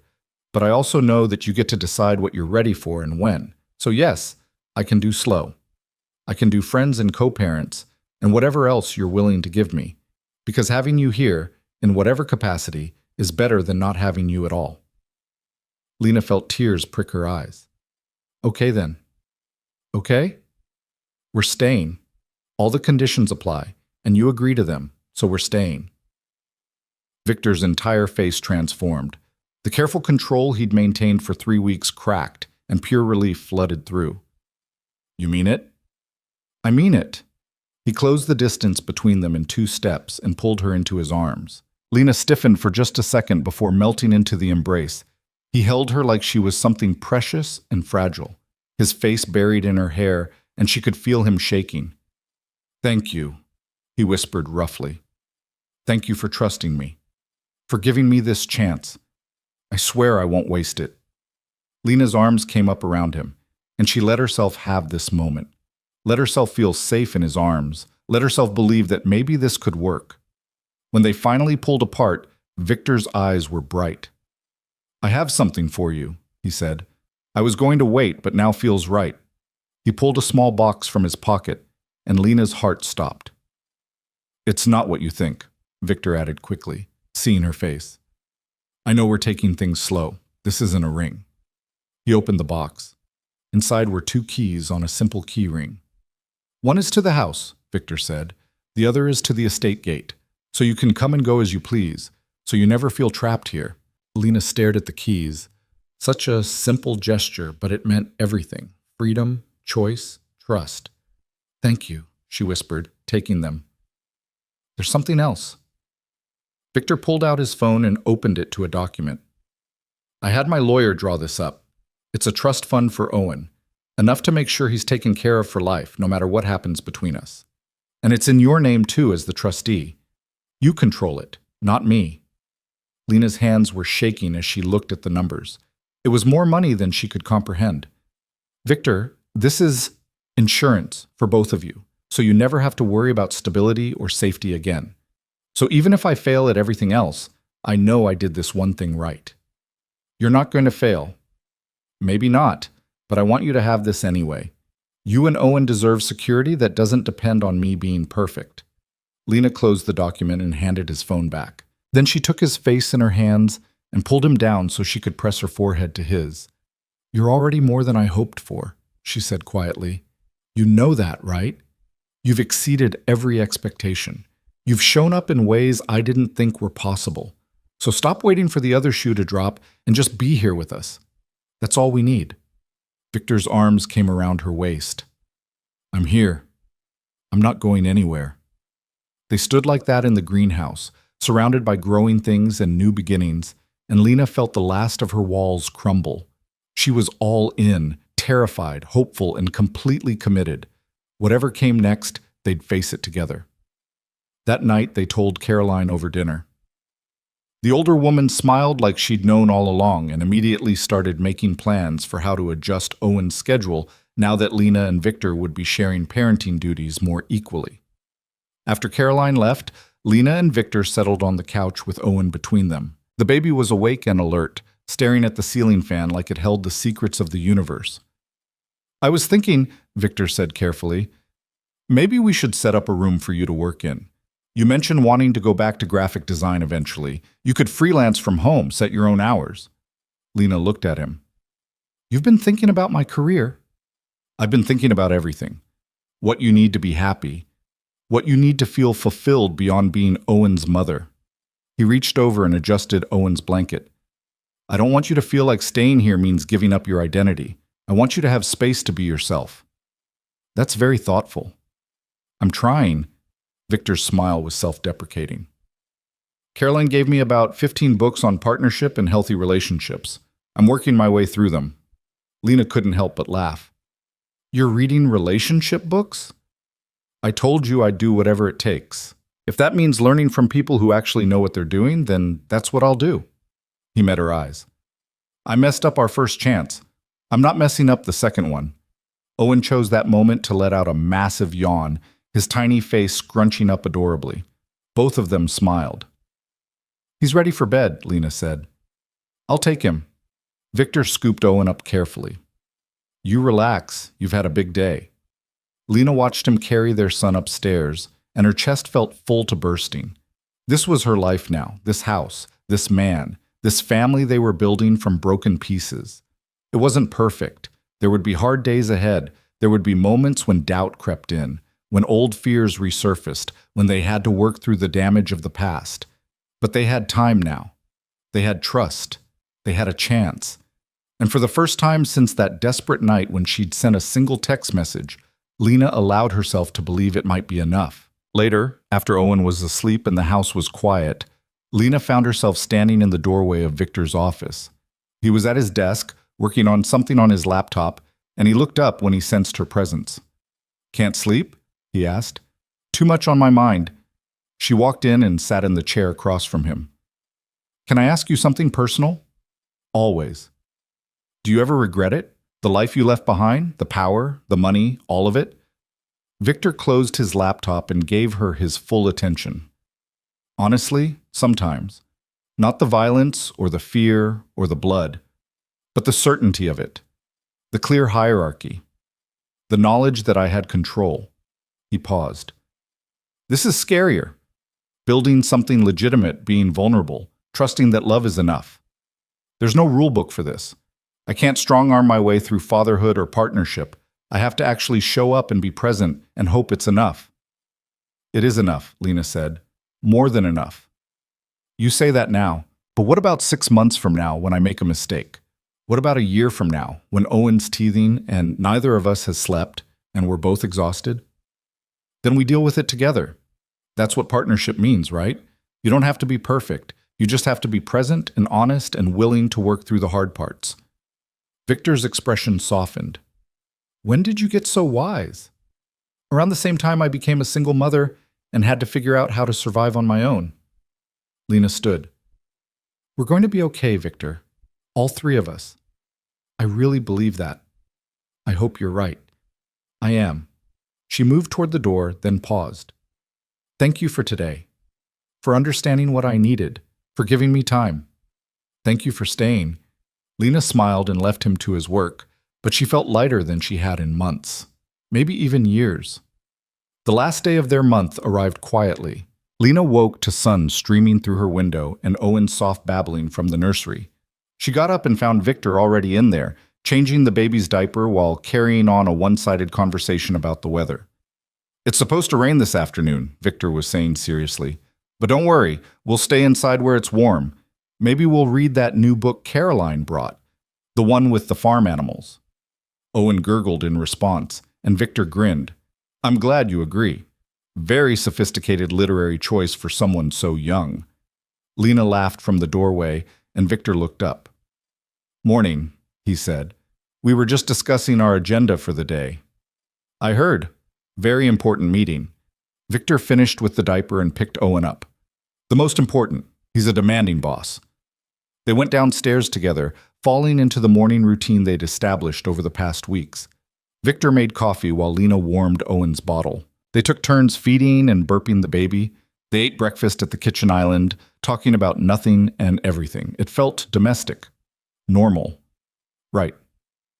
I was thinking, Victor said as he cleared their plates, maybe next week we could start interviewing pediatricians. Find one you're comfortable with for Owen's regular checkups. That's a good idea. I've been taking him to a clinic across town, but it would be easier to have someone closer. I'll have Caroline compile a list of the best ones in the area. We can visit a few, see who you like. Lena watched him load the dishwasher with meticulous care and felt a wave of affection so strong it startled her. This man who'd once terrified her was now discussing pediatricians and worrying about Owen's checkup schedule. The transformation was remarkable. Victor, she said softly. He turned. Yeah? I'm glad I texted you that night. Even though I was terrified, even though I wasn't sure what would happen. I'm glad I took that chance. Victor set down the dish he was holding and came around the island to where she sat. He didn't touch her, respecting the boundaries she'd set, but he stood close enough that she could see the emotion in his eyes. So am I, he said. Best message I've ever received, even if it scared the hell out of me at the time. We've come a long way in a month. We have. And we have so much farther to go. Victor smiled. But I'm looking forward to it, every day of it. Owen started fussing, and Victor immediately moved to pick him up, swaying gently until the baby settled. Lena watched them together, her son and his father, and felt a sense of peace she hadn't known was possible. They'd made it through the month. They'd faced the truth, confronted the past, and chosen to move forward together. It wasn't the ending she'd expected when she sent that desperate message at 4:47 a.m. 4 weeks ago. It was better. Because this wasn't an ending at all. It was a beginning, the start of something new and fragile and worth fighting for. And for the first time in 2 years, Lena allowed herself to hope that maybe, just maybe, broken things could be mended, that people could change, that love could survive even the darkest pasts, that her family, the one she'd tried so hard to protect by keeping it apart, was finally, impossibly coming together. The weeks that followed their decision settled into a rhythm that felt almost too easy. Lena kept waiting for something to go wrong, for the other shoe to drop, for Victor to reveal that this had all been an elaborate performance. But the shoe never dropped. Victor remained consistent, present, and exactly who he'd promised to be. Owen was thriving. At 3 months old, he was filling out, his cheeks round and healthy, his eyes bright and alert. He'd started smiling, real smiles that lit up his whole face, and both Lena and Victor competed shamelessly for those precious expressions. Victor had even started a photo album, physical, not digital, that he updated religiously with pictures of Owen's milestones. "He's going to think we're ridiculous when he's older," Lena said one afternoon, watching Victor take his 14th photo of Owen experiencing tummy time. "I don't care, I missed the first 2 months. I'm documenting everything from here on out." Victor snapped another shot, then set his phone down and got on the floor beside Owen. "Come on, buddy. Show me that head control Caroline's been bragging about." Owen lifted his head for approximately 3 seconds before face-planting back into the mat. "That's my boy," Victor said proudly. "Already giving up when things get hard. Very on brand for this family." Lena threw a pillow at him. "Don't say that. He's perfect." "He is perfect. We, however, are disasters." Victor rolled onto his back and looked up at her. "Speaking of disasters, I got a call this morning." Lena's stomach tightened. "From who?" "My former business partner. Marco's brother, actually. He's heard I'm out, and he wants to meet." "Why?" "He says he wants closure, an explanation for why I helped Marco after what happened." Victor's jaw tightened. "I told him I'd think about it."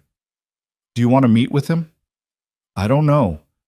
Part of me thinks I owe him that conversation. Part of me thinks digging up the past is asking for trouble." Victor sat up and scooped Owen into his arms as the baby started to fuss. "What do you think?" The fact that he was asking her opinion, genuinely seeking her input on something this significant, still caught Lena off guard sometimes. "I think if it's about closure and nothing else, you should meet him. But somewhere public, somewhere safe. And you should tell me exactly when and where you're going." "Agreed." Victor stood, holding Owen against his shoulder. "I'll set it up for next week. Coffee shop downtown, middle of the day. I'll text you the address." "Victor?" He turned back. "Be careful. People from that life, they don't always want what they say they want." "I know." His expression was serious. "But I can handle it, and if I can't, I'll walk away. That's a promise." Lena nodded, trying to ignore the anxiety coiling in her chest. This was what she'd signed up for, being with someone who had a complicated past, who had made enemies, who couldn't just erase 6 years of his life no matter how much he wanted to. But knowing it intellectually and feeling comfortable with it emotionally were two different things. That night, after Owen was asleep, Lena found herself pacing in her room. She'd been living in Victor's house for over a month now, and technically she still had her own space, her own bedroom separate from his. They'd maintained that boundary carefully, both sleeping in their respective rooms, both respecting the slow pace she'd insisted on. But lately, the separation felt less like safety and more like cowardice. She was falling in love with him again. Or maybe she'd never stopped.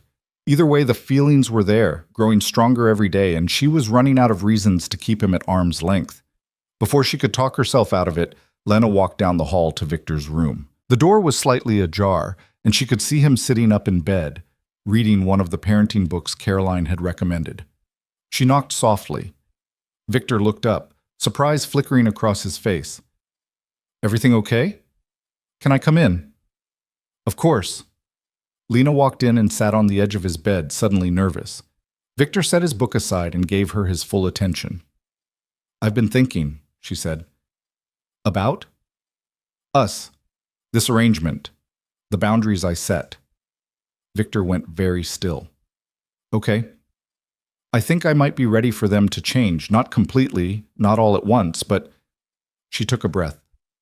"I miss you. Not just as Owen's father or as my co-parent. I miss us. The way we used to talk for hours. The way you used to make me laugh. The way I felt when you looked at me like I was the most important person in the world."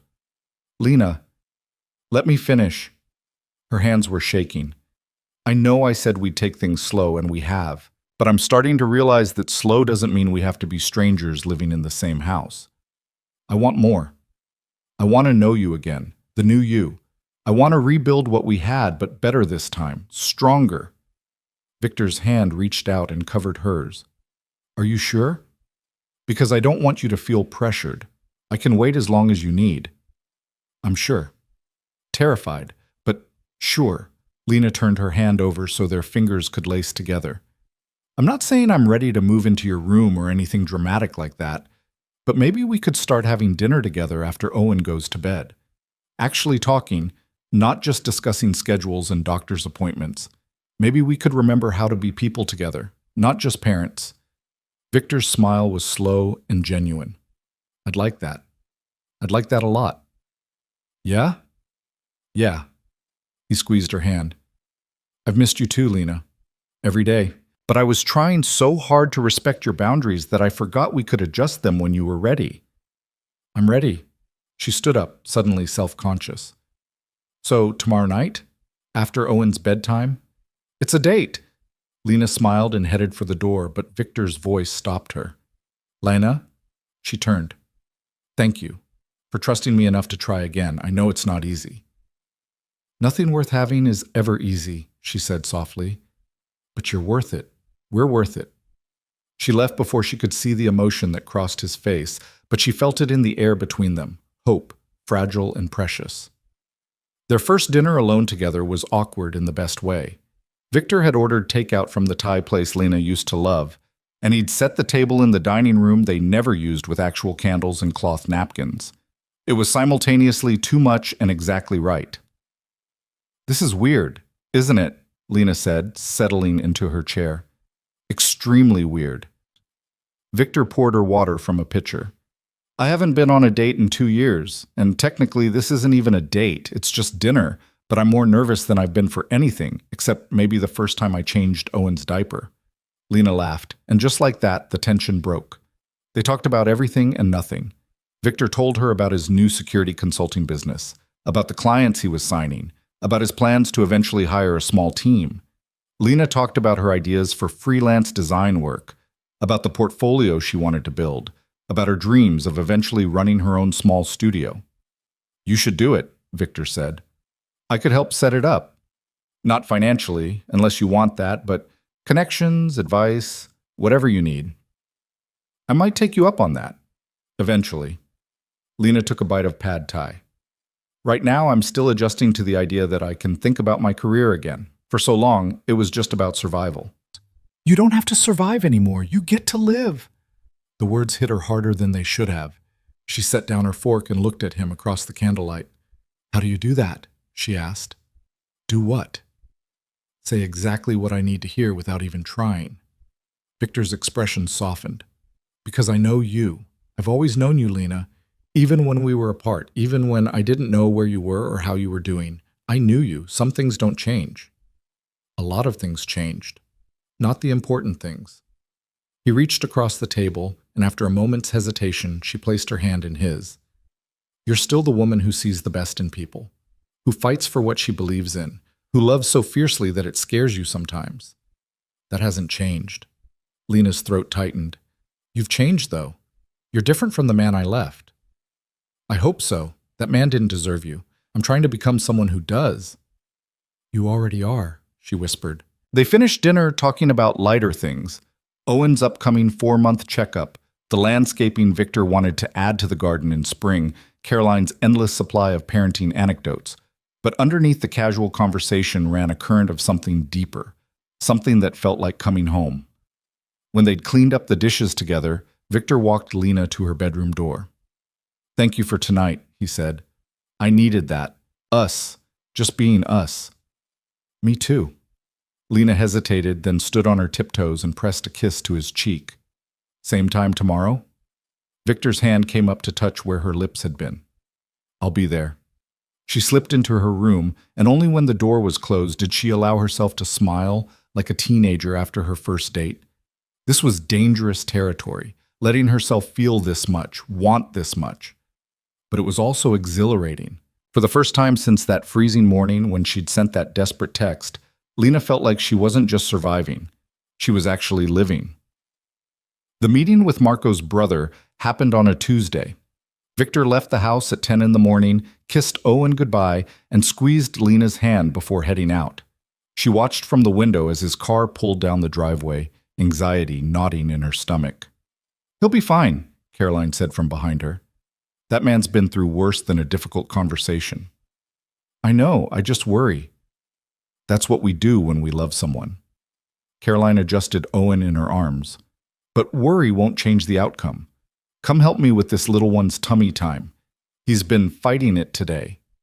Lena tried to focus on Owen, but her mind kept drifting to Victor. What was being said? Was it really just about closure? What if it was a trap? Her phone buzzed 45 minutes later. "Victor. Meeting going well. Just talking. Be home by lunch." Lena exhaled the breath she'd been holding. When Victor returned 2 hours later, he looked exhausted but relieved. He found Lena in the nursery and pulled her into a hug that lasted long enough to tell her everything about how the meeting had gone. "Tell me," she said when they finally separated. Victor sank into the rocking chair. "His name is Anthony. He wanted to know why I helped Marco after what I did to him. I told him the truth, that I was trying to make amends, that I knew I couldn't fix what I'd broken, but I wanted to try anyway." "How did he take it?" "Better than I expected. He was angry at first, said money didn't bring his niece back, and he's right. Nothing will."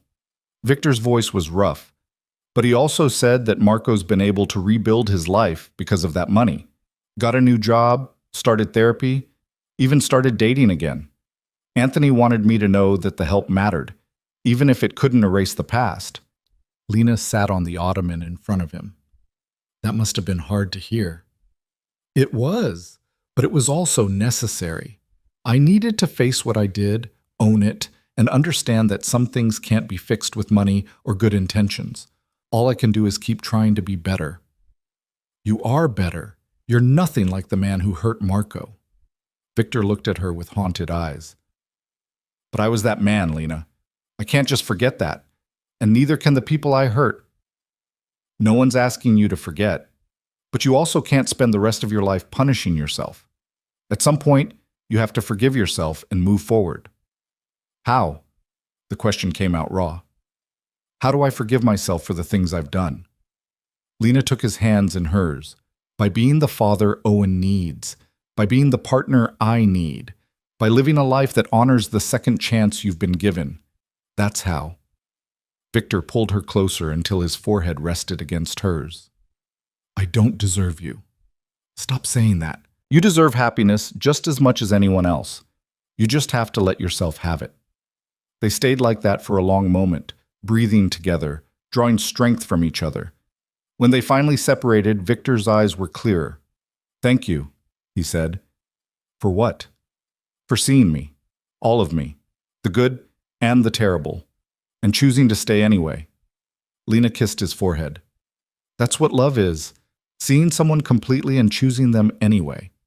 The words hung in the air between them. "Is that what this is?" Victor asked quietly. "Love?" Lena's heart was racing, but she didn't pull away. "I think it might be. Or it's becoming that. I'm not sure yet, but I'm open to finding out." Victor's smile was tentative but real. "I can work with that." Owen chose that moment to start crying from his bassinet, and they both laughed at the perfect timing. Some things, it seemed, were more important than declarations of love, like diaper changes and feeding schedules and the beautiful chaos of raising a baby together. The following weeks brought a settling, a deepening. Lena and Victor fell into patterns that felt less like cohabitation and more like partnership. They traded off night feedings without discussion. They made decisions together about Owen's schedule, his diet as they started introducing pureed foods, his sleep training. They had dinner together every night after Owen went to bed, talking for hours about everything from politics to their favorite movies to their worst childhood memories.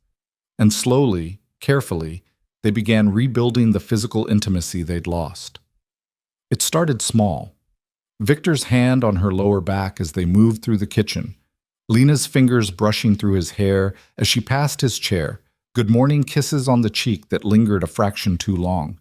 Every touch was intentional, meaningful, a question and an answer all at once. One night, about 6 weeks after their first dinner together, Lena fell asleep on the couch during their conversation. She woke up hours later to find herself covered with a blanket, Victor asleep in the chair across from her, and her heart so full it hurt. She got up quietly and moved to where he sat. His head was tilted at an angle that would definitely hurt in the morning. Gently, she shook his shoulder. "Victor, come to bed." He woke slowly, blinking up at her. "What time is it?" 2 in the morning. We fell asleep talking." Victor stood stiffly, stretching. "You should have woken me earlier." "You looked peaceful. I didn't want to disturb you." They walked upstairs together, and when they reached the hallway where they usually parted ways, Victor to his room, Lena to hers, Lena found herself stopping. "Victor?" He turned. "I don't want to sleep alone tonight. I'm not ready for that yet. But I miss sleeping next to someone. I miss feeling safe enough to actually rest. Could you just hold me, just for tonight?"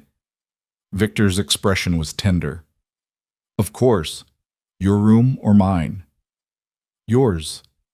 It's bigger." They went to his room, and Lena was grateful he didn't make it awkward or read too much into it. He simply pulled back the covers on one side of the bed and waited while she climbed in.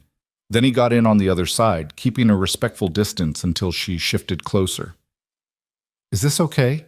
she asked, resting her head on his chest. Victor's arm came around her, holding her securely against him. "This is perfect." Lena closed her eyes and let herself sink into his warmth. She could hear his heartbeat, steady and strong, and feel the rise and fall of his breathing. For the first time in months, maybe years, she felt completely safe. "Lena?" Victor's voice rumbled through his chest. "I love you. I know it's too soon to say that, and I'm not expecting you to say it back, but I needed you to know. I love you. I've always loved you, and I'll spend the rest of my life proving I'm worthy of that love if you'll let me." Lena's breath caught. She tilted her head up to look at him in the darkness. "It's not too soon," she whispered, "because I love you too. I've been fighting it, trying to protect myself, but the truth is, I never stopped loving you. Even when I was terrified of you, even when I ran, I loved you, and I love who you've become even more." Victor's hand came up to cup her face. "Can I kiss you?" "Please." He kissed her slowly, carefully, like she was something precious that might break. Lena kissed him back with 2 years of longing and fear and hope all tangled together. When they finally broke apart, they were both breathing hard. "I've missed this," Victor said against her lips. "Me too." Lena settled back against his chest. "But we're still taking things slow." "I know. I'm not asking for more than you're ready to give." "I know you're not. That's why I'm ready to give more." She paused. "Not tonight, but soon. When I'm ready, you'll be the first to know." Victor's arms tightened around her. "I'll wait as long as you need." They fell asleep like that, wrapped around each other, and Lena dreamed of futures that didn't terrify her. Of a family that was whole. Of a love that had survived the worst and come out stronger. When she woke in the morning to Owen's cries and Victor already halfway out of bed to get him, she knew with absolute certainty that this was where she was meant to be. Not despite everything that had happened, but because of it. Because the journey through darkness had led them to this light. The next few weeks were a revelation. Lena hadn't realized how much she'd been holding back, even after deciding to stay, until she stopped holding back. She moved fully into Victor's room, though they kept her old room as a guest space and private retreat if either of them needed it. They settled into a rhythm of domesticity that felt natural rather than forced. Victor was still learning constantly. He'd graduated from parenting books to child development texts, already thinking ahead to when Owen would be mobile and verbal and in need of boundaries and guidance. He attended a new father's support group that Caroline had recommended, and he'd come home with stories about other men struggling with the same fears and uncertainties. "There's a guy there whose kid is 6 months old, and he still hasn't figured out swaddling," Victor said one evening, looking both amused and sympathetic. "I wanted to tell him about the technique you taught me, but apparently giving unsolicited advice is frowned upon." Lena laughed. "You're becoming a regular suburban dad. Is that a bad thing?" "It's perfect. She kissed his cheek. You're perfect. I'm really not. You're perfect for us. That's what matters. Owen was 4 months old now and developing a personality. He was a serious baby, more likely to study faces intently than to smile easily. But when he did smile, it was glorious. He'd also discovered his voice and spent large portions of the day testing out different sounds, much to Victor's delight. He's going to be a singer, Victor declared after a particularly impressive round of cooing, or a public speaker, definitely something that requires vocal prowess. Or he could just be a baby who likes to babble. No, I've decided he's destined for greatness. Lena rolled her eyes, but she loved Victor's absolute conviction that Owen was exceptional. Every parent thought their child was special, but Victor approached it with the same intensity he'd once brought to business deals, which reminded her, Victor's security consulting firm was thriving. He'd hired 2 employees, both former law enforcement with impeccable backgrounds, and they were booking clients steadily. Lena had helped him design the company website and branding materials, falling back into her graphic design skills with surprising ease. Working together had been another revelation. They complemented each other well, Victor with his strategic thinking and Lena with her creative vision. They'd stayed up late several nights refining the company's image, debating color schemes and taglines, and Lena had loved every minute of it. You should do this professionally, Victor said one night after she'd finished a particularly tricky logo revision. Not just for me, for other clients. You're too talented to let this skill go to waste. I've been thinking about it. Lena saved the file and closed her laptop. Maybe once Owen's a little older and in more of a routine, I could take on a few small projects, build up a portfolio again. I could refer you to some of my clients. Several of them have mentioned needing marketing materials. That would be amazing, Lena paused. But I want to earn those referrals, not just get them because I'm with you. Victor's smile was proud. Trust me, if your work wasn't good enough, I wouldn't risk my professional relationships. You're legitimately talented, Lena. I'm just helping you get your foot in the door. It was moments like this, Victor supporting her dreams, believing in her abilities, treating her as an equal partner, that made Lena realize how far they'd both come. The old Victor would have simply hired her and paid her, taking away her agency under the guise of helping. This Victor understood that she needed to build something for herself. That night, after Owen was asleep and they were getting ready for bed, Lena caught Victor looking at her with an expression she couldn't quite read. What? She asked. Nothing. Just thinking about how lucky I am. That's not nothing. Victor pulled her close. 6 months ago, I was alone in this house, convinced I'd lost you forever, trying to build a life that felt hollow because the people who mattered most weren't in it. And now you're here and Owen's here, and every single day I get to wake up and be part of this family. How did I get this lucky? Lena's eyes stung with tears. You earned it. By changing, by showing up, by proving every single day that you're the man I needed you to be. I'm terrified I'm going to wake up, and this will all have been a dream. It's not a dream. We're real. This is real. She took his hand and placed it over her heart. Feel that? I'm here. I'm not going anywhere. Victor's forehead dropped to hers. I love you so much it scares me sometimes. I know the feeling. Lena pulled back just enough to look into his eyes. But we don't have to be scared. Not anymore. We've been through the worst. Everything from here is just living. Oh, just living, Victor repeated. I like the sound of that. They climbed into bed, and Lena curled into Victor's side like she'd been doing it forever instead of just a few weeks. His hand traced lazy patterns on her back, and she felt herself drifting towards sleep, safe and warm and loved. Lena? Victor's voice was soft in the darkness. Thank you for that message, the one you sent that morning. Thank you for being desperate enough to reach out, even though you were terrified. Because that message gave me everything I'd ever wanted and didn't know I was missing. Lena smiled against his chest. Your son has no milk. 5 words that changed 3 lives. Best 5 words ever written. She tilted her head up and kissed him softly. Go to sleep, Victor. We have a lifetime of mornings ahead of us. A lifetime, he murmured, already drifting off. I'm going to hold you to that. Lena closed her eyes, listening to Victor's breathing even out, feeling the steady rhythm of his heartbeat beneath her ear. In the nursery across the hall, Owen slept peacefully, safe and loved, and surrounded by parents who would do anything for him. This was her family. Imperfect, complicated, built from broken pieces and desperate choices, and a single message sent at 4:47 in the morning when she'd had no other options. She'd thought she was asking for milk. She'd actually been asking for everything, and somehow, impossibly, she'd received it. 3 months later, Lena woke to sunlight streaming through the bedroom windows and the sound of Victor's voice drifting up from downstairs. She checked her phone. 8:30 a.m. Owen had slept through the night for the 5th consecutive time, a milestone they'd been working toward for weeks.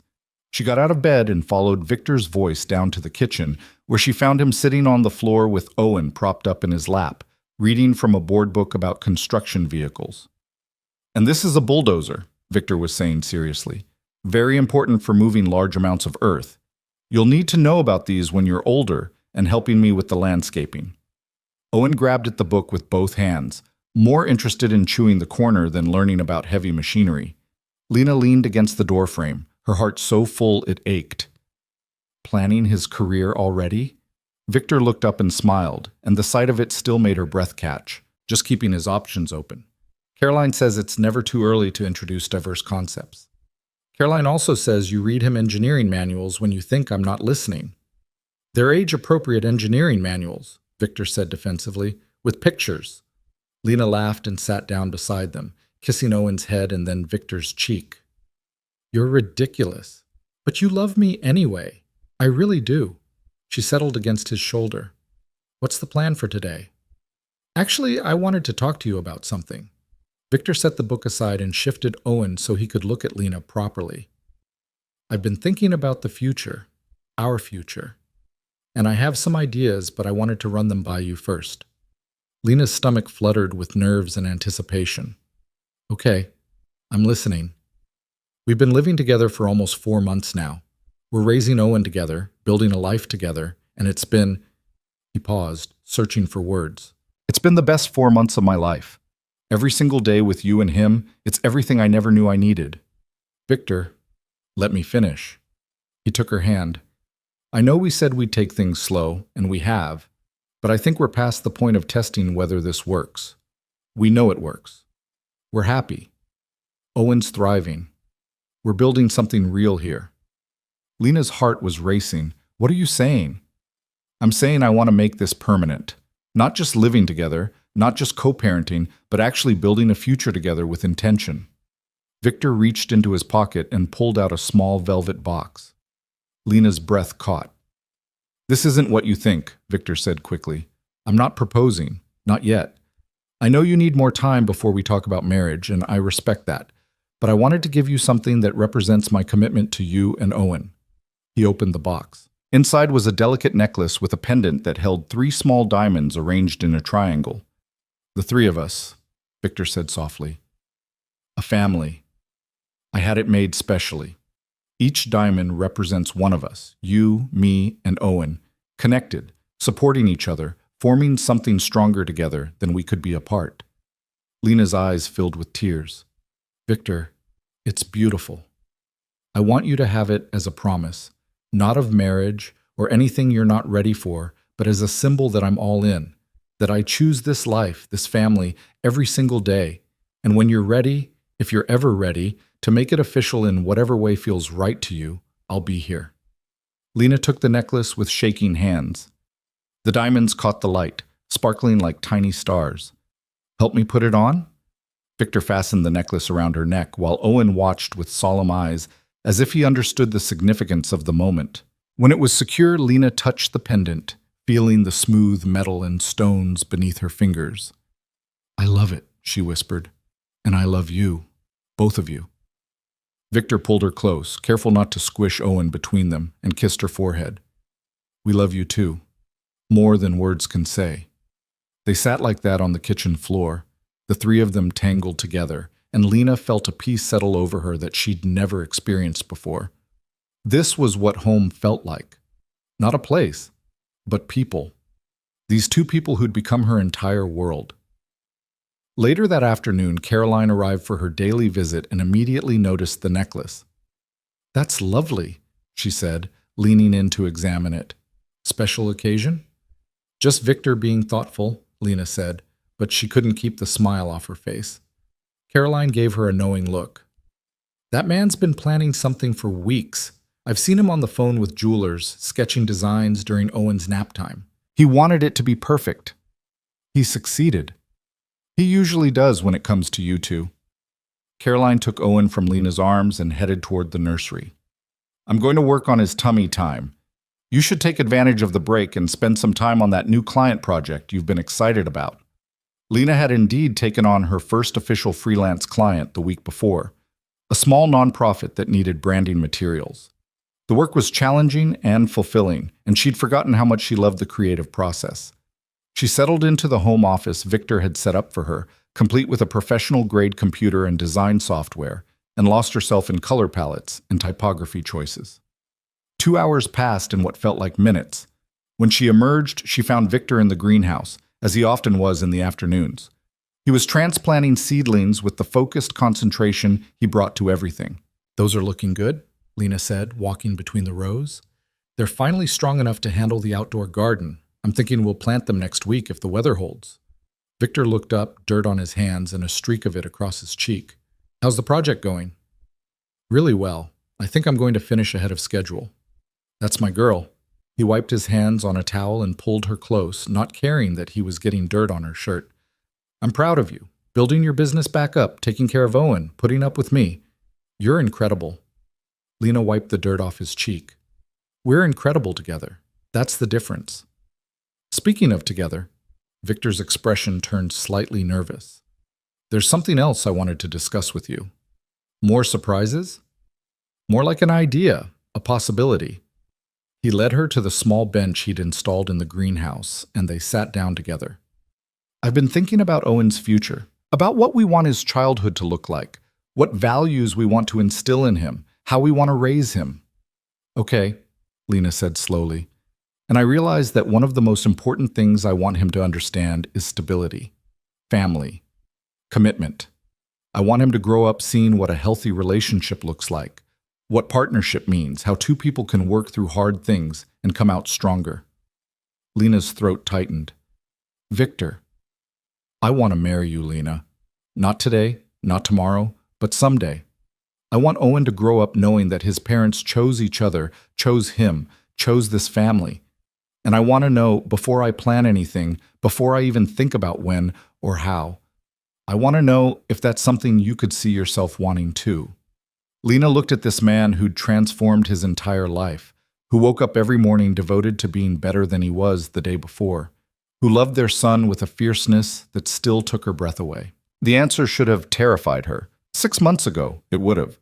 But now it just felt right. "Yes," she said softly. "Someday, when we're both ready, when it feels like the natural next step instead of something we're forcing, yes, I could see myself marrying you." Victor's entire face lit up. "Really? Really?" Lena laughed at his boyish excitement. "Did you think I was going to say no?"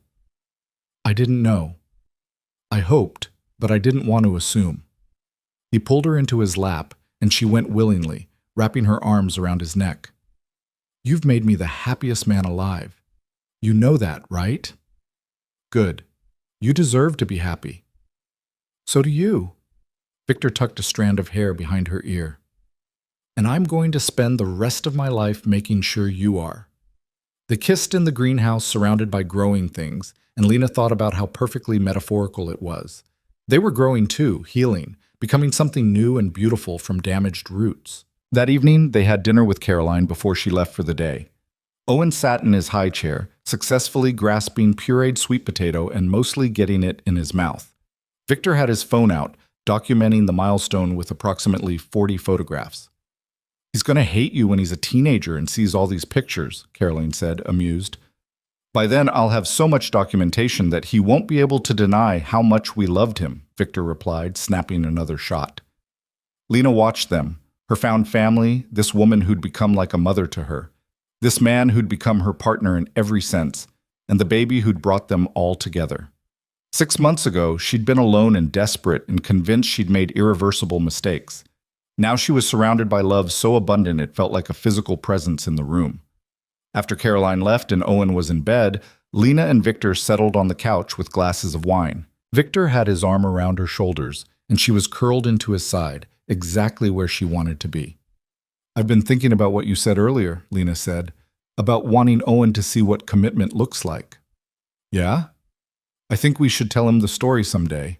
The real story, age-appropriately, of course, but I don't want him to grow up thinking we were always perfect or that love is easy. I want him to understand that we worked for this, that we chose each other even when it was hard." Victor's hand traced patterns on her shoulder.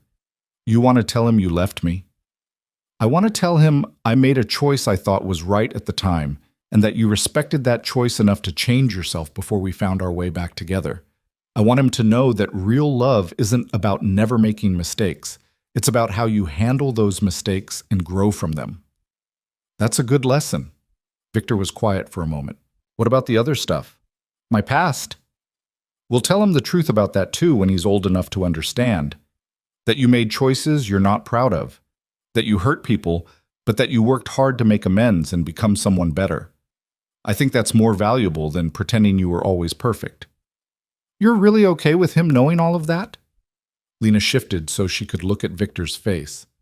"I'm okay with him knowing his father is human, that he's flawed, and he's worked hard to overcome those flaws. That's more inspiring than perfection ever could be." Victor's eyes were suspiciously bright. "How did I get so lucky to have you?" "We got lucky to have each other, and we got lucky to have Owen." Lena kissed him softly. "But we also made our own luck by choosing to fight for this instead of giving up. I would never give up on us." "I know. That's why I'm here." They finished their wine in comfortable silence, and Lena felt the rightness of this moment settle into her bones. This was her life now. These quiet evenings, this partnership, this love that had been tested and proven strong. The next morning brought an unexpected visitor. Lena was in the kitchen making breakfast when the security system chimed, indicating someone at the gate. Victor checked the camera and his expression shifted into something Lena couldn't quite read. "Who is it?" she asked. "Anthony, Marco's brother. He's asking if he can come in." Lena's stomach tightened. "Did you know he was coming?" "No, but I'm not surprised." Victor looked at her. "I can send him away if it makes you uncomfortable." "No, if he drove all the way here, it must be important. Let him in." Victor pressed the button to open the gate, and 5 minutes later, Anthony DeLuca was standing in their living room. He was a tall man in his 50s with graying hair and kind eyes that held a wariness Lena completely understood. "Thank you for seeing me," Anthony said. "I know I should have called first." "It's fine," Victor said, though his posture was tense. "What can I do for you?" Anthony looked at Lena, then at Owen in his playpen, then back to Victor. "I wanted to see for myself. The rumors are that you've gone completely straight, that you're living a different life. I needed to know if it was true." "It's true." Victor's voice was steady. "I'm out. Completely. This is my life now." He gestured to Lena and Owen. "This is what matters to me." Anthony studied him for a long moment. Then he reached into his jacket pocket, and Lena saw Victor tense, but Anthony just pulled out an envelope. "Marco wanted me to give you this," Anthony said. "He's not ready to talk to you himself, and I'm not sure he ever will be. But he wanted you to have it." Victor took the envelope with careful hands. "Thank you. I also wanted to tell you something." Anthony's voice was rough. "What you did to my brother was unforgivable. The beating, the consequences, all of it. But the help you gave him afterward, that mattered. It didn't erase what happened, but it gave him a chance to rebuild. So I'm here to say that while I can't forgive you for the past, I can acknowledge that you're trying to make things right. That's more than most people in your position would do." Victor's jaw tightened. "I can't change what I did. I wish I could, but I can't. All I can do is try to be better going forward." "That's all any of us can do." Anthony nodded to Lena. "Ma'am, I'm sorry for intruding on your morning." "It's not an intrusion," Lena said softly. "Thank you for coming, for giving him this chance to make amends." Anthony left, and Victor stood in the living room holding the envelope like it might explode. Lena came to his side. "Do you want to open it alone?" she asked. "No, I want you here." Victor carefully opened the envelope and pulled out a single sheet of paper. His eyes moved over the words, and Lena watched emotions flicker across his face. Pain, relief, something that might have been grief. When he finished reading, he handed the letter to Lena. The handwriting was shaky but clear. Marco had written about his recovery, about the therapy he'd undergone, about rebuilding his life after losing his daughter. He wrote about the anger he'd carried and how it had nearly destroyed him until he'd chosen to let it go. And at the end, he'd written something that made Lena's throat tight. "I heard you have a son now. I hope you raise him to be nothing like the man you were. I hope you raise him to be everything you're trying to become. That would be the best amends you could make, creating something good in this world instead of destroying it. My daughter deserved a better world. Your son deserves one too. Make sure he gets it." Victor's hands were shaking when Lena handed the letter back. "He's right." "Yes, he is." Lena wrapped her arms around him. "And you're doing exactly what he asked. You're building something good. You're creating a better world for Owen. That's everything." Victor held her tight, his face buried in her hair. "I won't let him down. Either of them. I promise." "I know you won't." They stood like that for a long time, holding each other up, and Lena understood that this was part of Victor's journey too. Not just changing, but confronting the consequences of who he'd been and choosing every day to be someone different. It wasn't easy, but nothing worth having ever was. 2 months later, on a sunny Saturday morning in early fall, Victor came to find Lena in the nursery where she was getting Owen dressed for the day. Their son was 6 months old now, sitting up on his own, babbling constantly, and showing the first signs of wanting to crawl. "I have something to show you," Victor said. "Can Caroline watch Owen for a few hours?" "Sure, what's going on?" "It's a surprise. Trust me?" Lena looked at his face, open, excited, slightly nervous, and smiled. "Always." They left Owen with Caroline and drove into the city. Victor wouldn't tell her where they were going, but Lena recognized the neighborhood when they pulled up. It was the arts district, full of galleries and studios and creative spaces. Victor parked in front of a small storefront with large windows and a "for lease" sign in the door. "What is this?" Lena asked. "Come inside." Victor unlocked the door, when had he gotten a key, and led her into a beautiful open space with high ceilings, exposed brick walls, and natural light flooding through the windows. "Victor, this is gorgeous, but what?" "It's for you." He turned to face her. "Your design studio, if you want it." Lena's breath caught. "What? You've been talking about eventually having your own space, building a real business. I found this place last month and I've been working with the landlord to hold it. It's yours if you want it. We can set it up however you need. Workstations, meeting areas, whatever you envision." Victor took her hands. "I know you said you wanted to earn everything on your own, and you will. I'm not buying you clients or success. I'm just giving you the space to build it. The rest is all you." Lena looked around the studio with tears in her eyes. She could see it already. Her desk by the window, a conference table for client meetings, a creative wall for inspiration boards, her own space, her own business, her own dreams coming to life. "This is too much," she whispered. "It's not enough. It'll never be enough to show you how much I believe in you, how much I want to support your dreams the way you've supported mine." Victor pulled her close. "Say yes, Lena. Say you'll take this space and build something amazing." "Yes," she said through tears.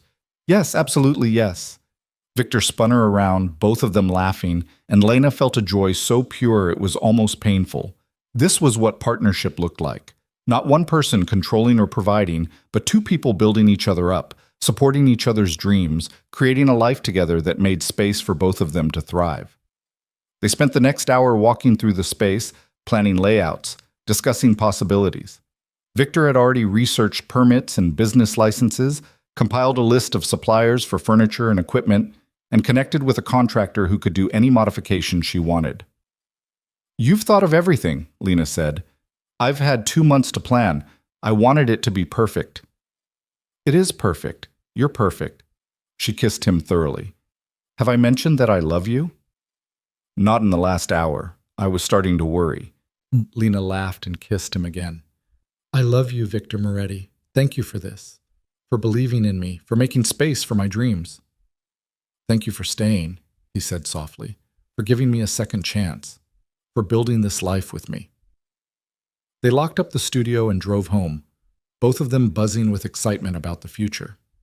When they arrived, they found Caroline sitting on the living room floor with Owen, who was attempting to army crawl toward a toy just out of reach. Oh my goodness, is he trying to crawl? Lena dropped to the floor beside them. Started about 20 minutes ago, Caroline said proudly. I've been cheering him on. They all watched as Owen strained toward the toy, his face scrunched with determination.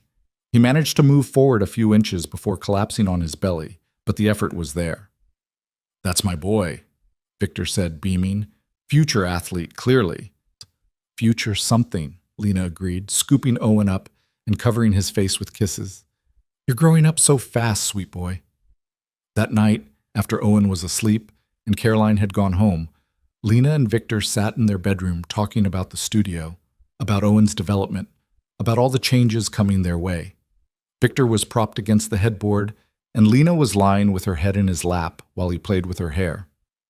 Can I ask you something? Victor said after a comfortable silence. Anything. When do you think you'll be ready? Ready for what? For marriage. I know we said someday, but I'm not good at vague timelines. I need to know what I'm working toward. Lena sat up and turned to face him. You want to set a date? Not necessarily a specific date, but a framework. 6 months, a year, 2 years. I just want to know what you're thinking. Lena thought about it, really thought about it. She looked at this man who'd proven himself day after day for 7 months now, who'd changed everything about his life to be worthy of her and Owen, who supported her dreams and loved their son and made her feel safer than she'd ever felt before. 6 months, she said. I think 6 months from now I'll be ready. We'll have been together for over a year at that point. Owen will be almost 1, and my studio will be established. That feels right. Victor's eyes widened. Really? 6 months? Is that too soon? No, it's perfect. He pulled her into his arms. You're sure? I'm sure. I love you, Victor. I want to marry you. I want to build this life officially, permanently. I want Owen to grow up knowing his parents are committed to each other and to him. 6 months feels right. Victor kissed her deeply, and Lena felt the rightness of the decision settle over her. This was her future. This man, this family, this beautiful life they were building together. When they finally broke apart, Victor was grinning like a kid on Christmas morning. I'm going to start planning immediately, he said. Victor, nothing huge, nothing you wouldn't want, but I want it to be special, perfect, everything you deserve. Lena laughed and pulled him back down to kiss her again. It'll be perfect because it's us. That's all that matters. The next 6 months were a whirlwind of beautiful chaos. Lena's design studio opened in October, and within 3 weeks she'd booked enough clients to justify hiring an assistant. Her work was getting noticed, featured in a local business magazine, and she'd never felt more professionally fulfilled. Owen continued developing at lightning speed. He started crawling at 7 months, pulling himself up on furniture at 8, and by 9 months he was cruising along the couch with a confidence that terrified both his parents. His personality was emerging too, serious and observant, but with a sense of humor that delighted everyone around him. Victor's security consulting firm expanded to 5 employees, and he'd been asked to speak at a conference about transitioning from criminal enterprises to legitimate business. He'd been nervous about accepting, worried about drawing attention to his past, but Lena had encouraged him to use his story to help others trying to make similar changes. The speech had been powerful. Victor had stood in front of 200 people and told the truth about who he'd been, what he'd done, and how he'd found the motivation to change. Several people had approached him afterward asking for advice, and he'd ended up mentoring 3 former criminals trying to go straight. You're becoming a force for good, Lena had told him after the conference. Using your experience to help people instead of hurt them. That's beautiful. It feels like penance, Victor had admitted. But good penance, the kind that might actually make a difference. They'd also started premarital counseling, a suggestion from Caroline that they'd both embraced. Every week they sat with a therapist and talked about their expectations, their fears, their communication patterns, and their vision for the future. It was hard work, but it was strengthening their relationship in ways neither of them had anticipated. And through it all, they were planning a wedding. Small, intimate, just close friends and family in the garden of their home.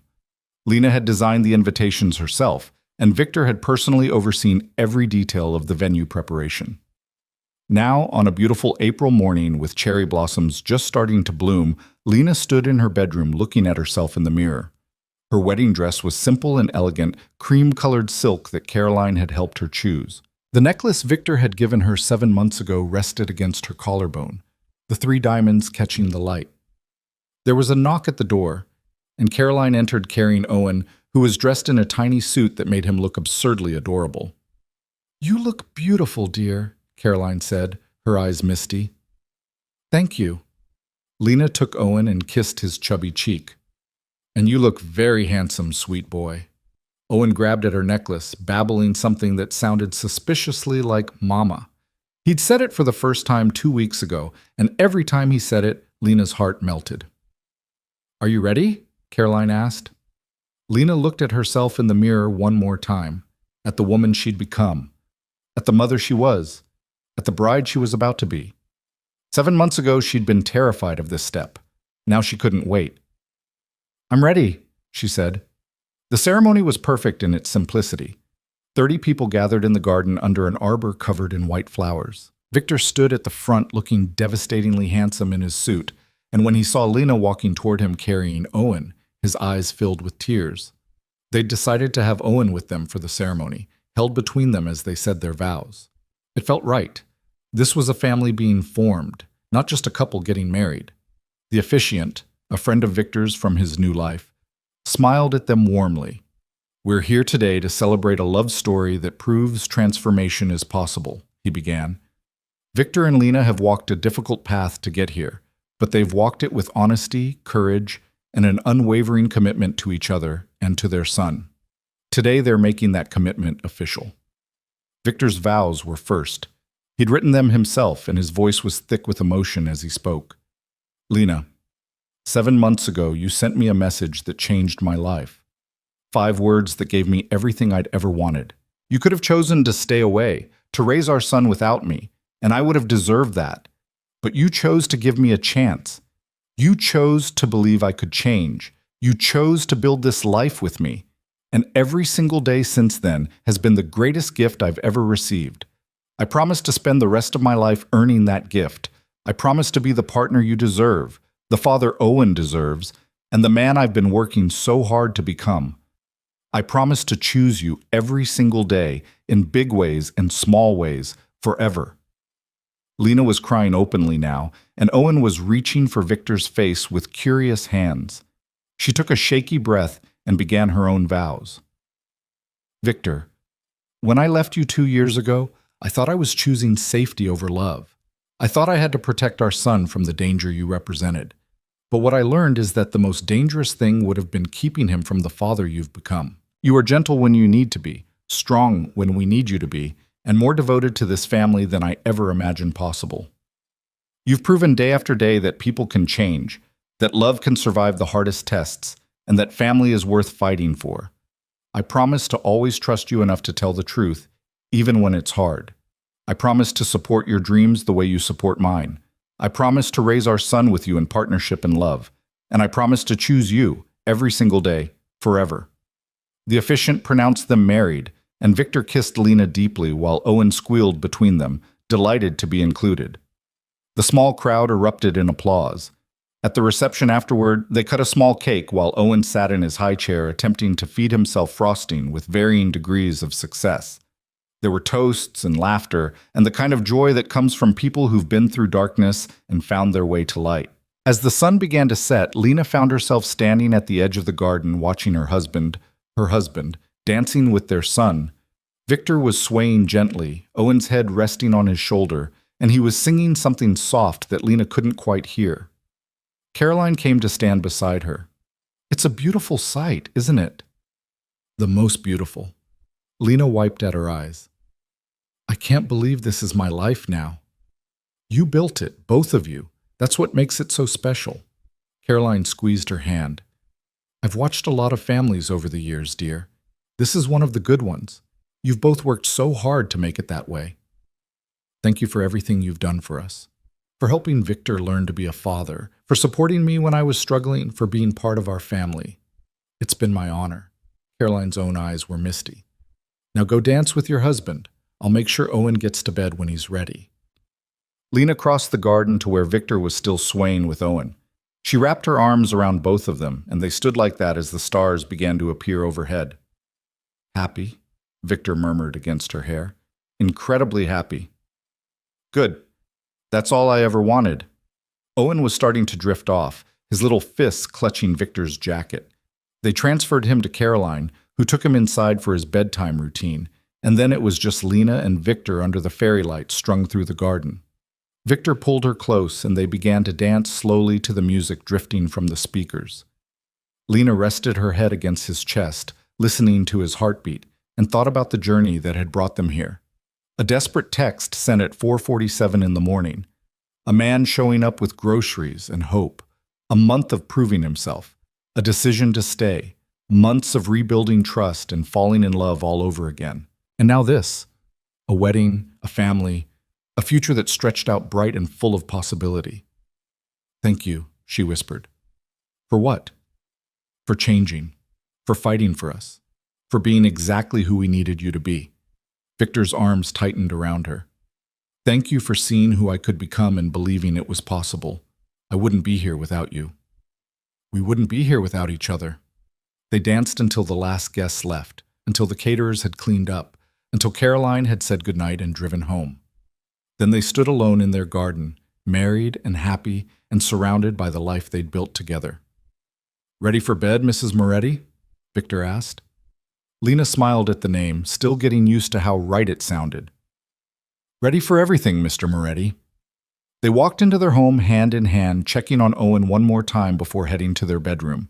Their son was sleeping peacefully, his tiny chest rising and falling in a perfect rhythm.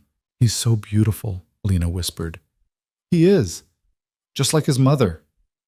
They stood in the doorway watching him for a moment longer, this child who'd brought them back together, who'd given them both a reason to be better. In their room, Victor helped Lena out of her wedding dress with reverent care, and they fell into bed together, exhausted and happy. Lena curled into his side, her hand over his heart, and felt a contentment so deep it brought tears to her eyes. I love you, she said. I love you too. More than I knew was possible. We did it. We actually made it. We did. Victor kissed her forehead. And this is just the beginning. Lena closed her eyes and let herself drift towards sleep, safe and warm and loved beyond measure. She thought about that freezing morning 7 months ago when she'd been desperate and alone and terrified. She'd sent a text message asking for milk. She'd received a family instead. A father for her son who loved him with every fiber of his being. A partner who supported her dreams and challenged her to be her best self. A home that felt safe instead of suffocating. A future that was bright instead of terrifying. One message had changed everything. 5 words had built a family. And now, wrapped in her husband's arms with their son sleeping peacefully down the hall, Lena understood that sometimes the most desperate moments lead to the most beautiful transformations. Not because the pain wasn't real, but because it created space for something new to grow. Something stronger, deeper, truer than what had come before. Victor had been right that day in the greenhouse. Change was possible. You could take something dormant and help it grow into something new. You could transform from one person into another. You could survive the darkest nights and find your way to dawn. They had. Together. And they would keep doing it, day by day, choice by choice, for the rest of their lives. Outside, the cherry blossoms swayed in the spring breeze. Inside, a family slept peacefully, whole and happy and home. And somewhere in the universe, 5 words continued to echo. A reminder that desperation sometimes leads to salvation, that reaching out takes courage, and that love, real, honest, hard-won love, can survive anything. Your son has no milk. The message that had changed 3 lives. The beginning of everything.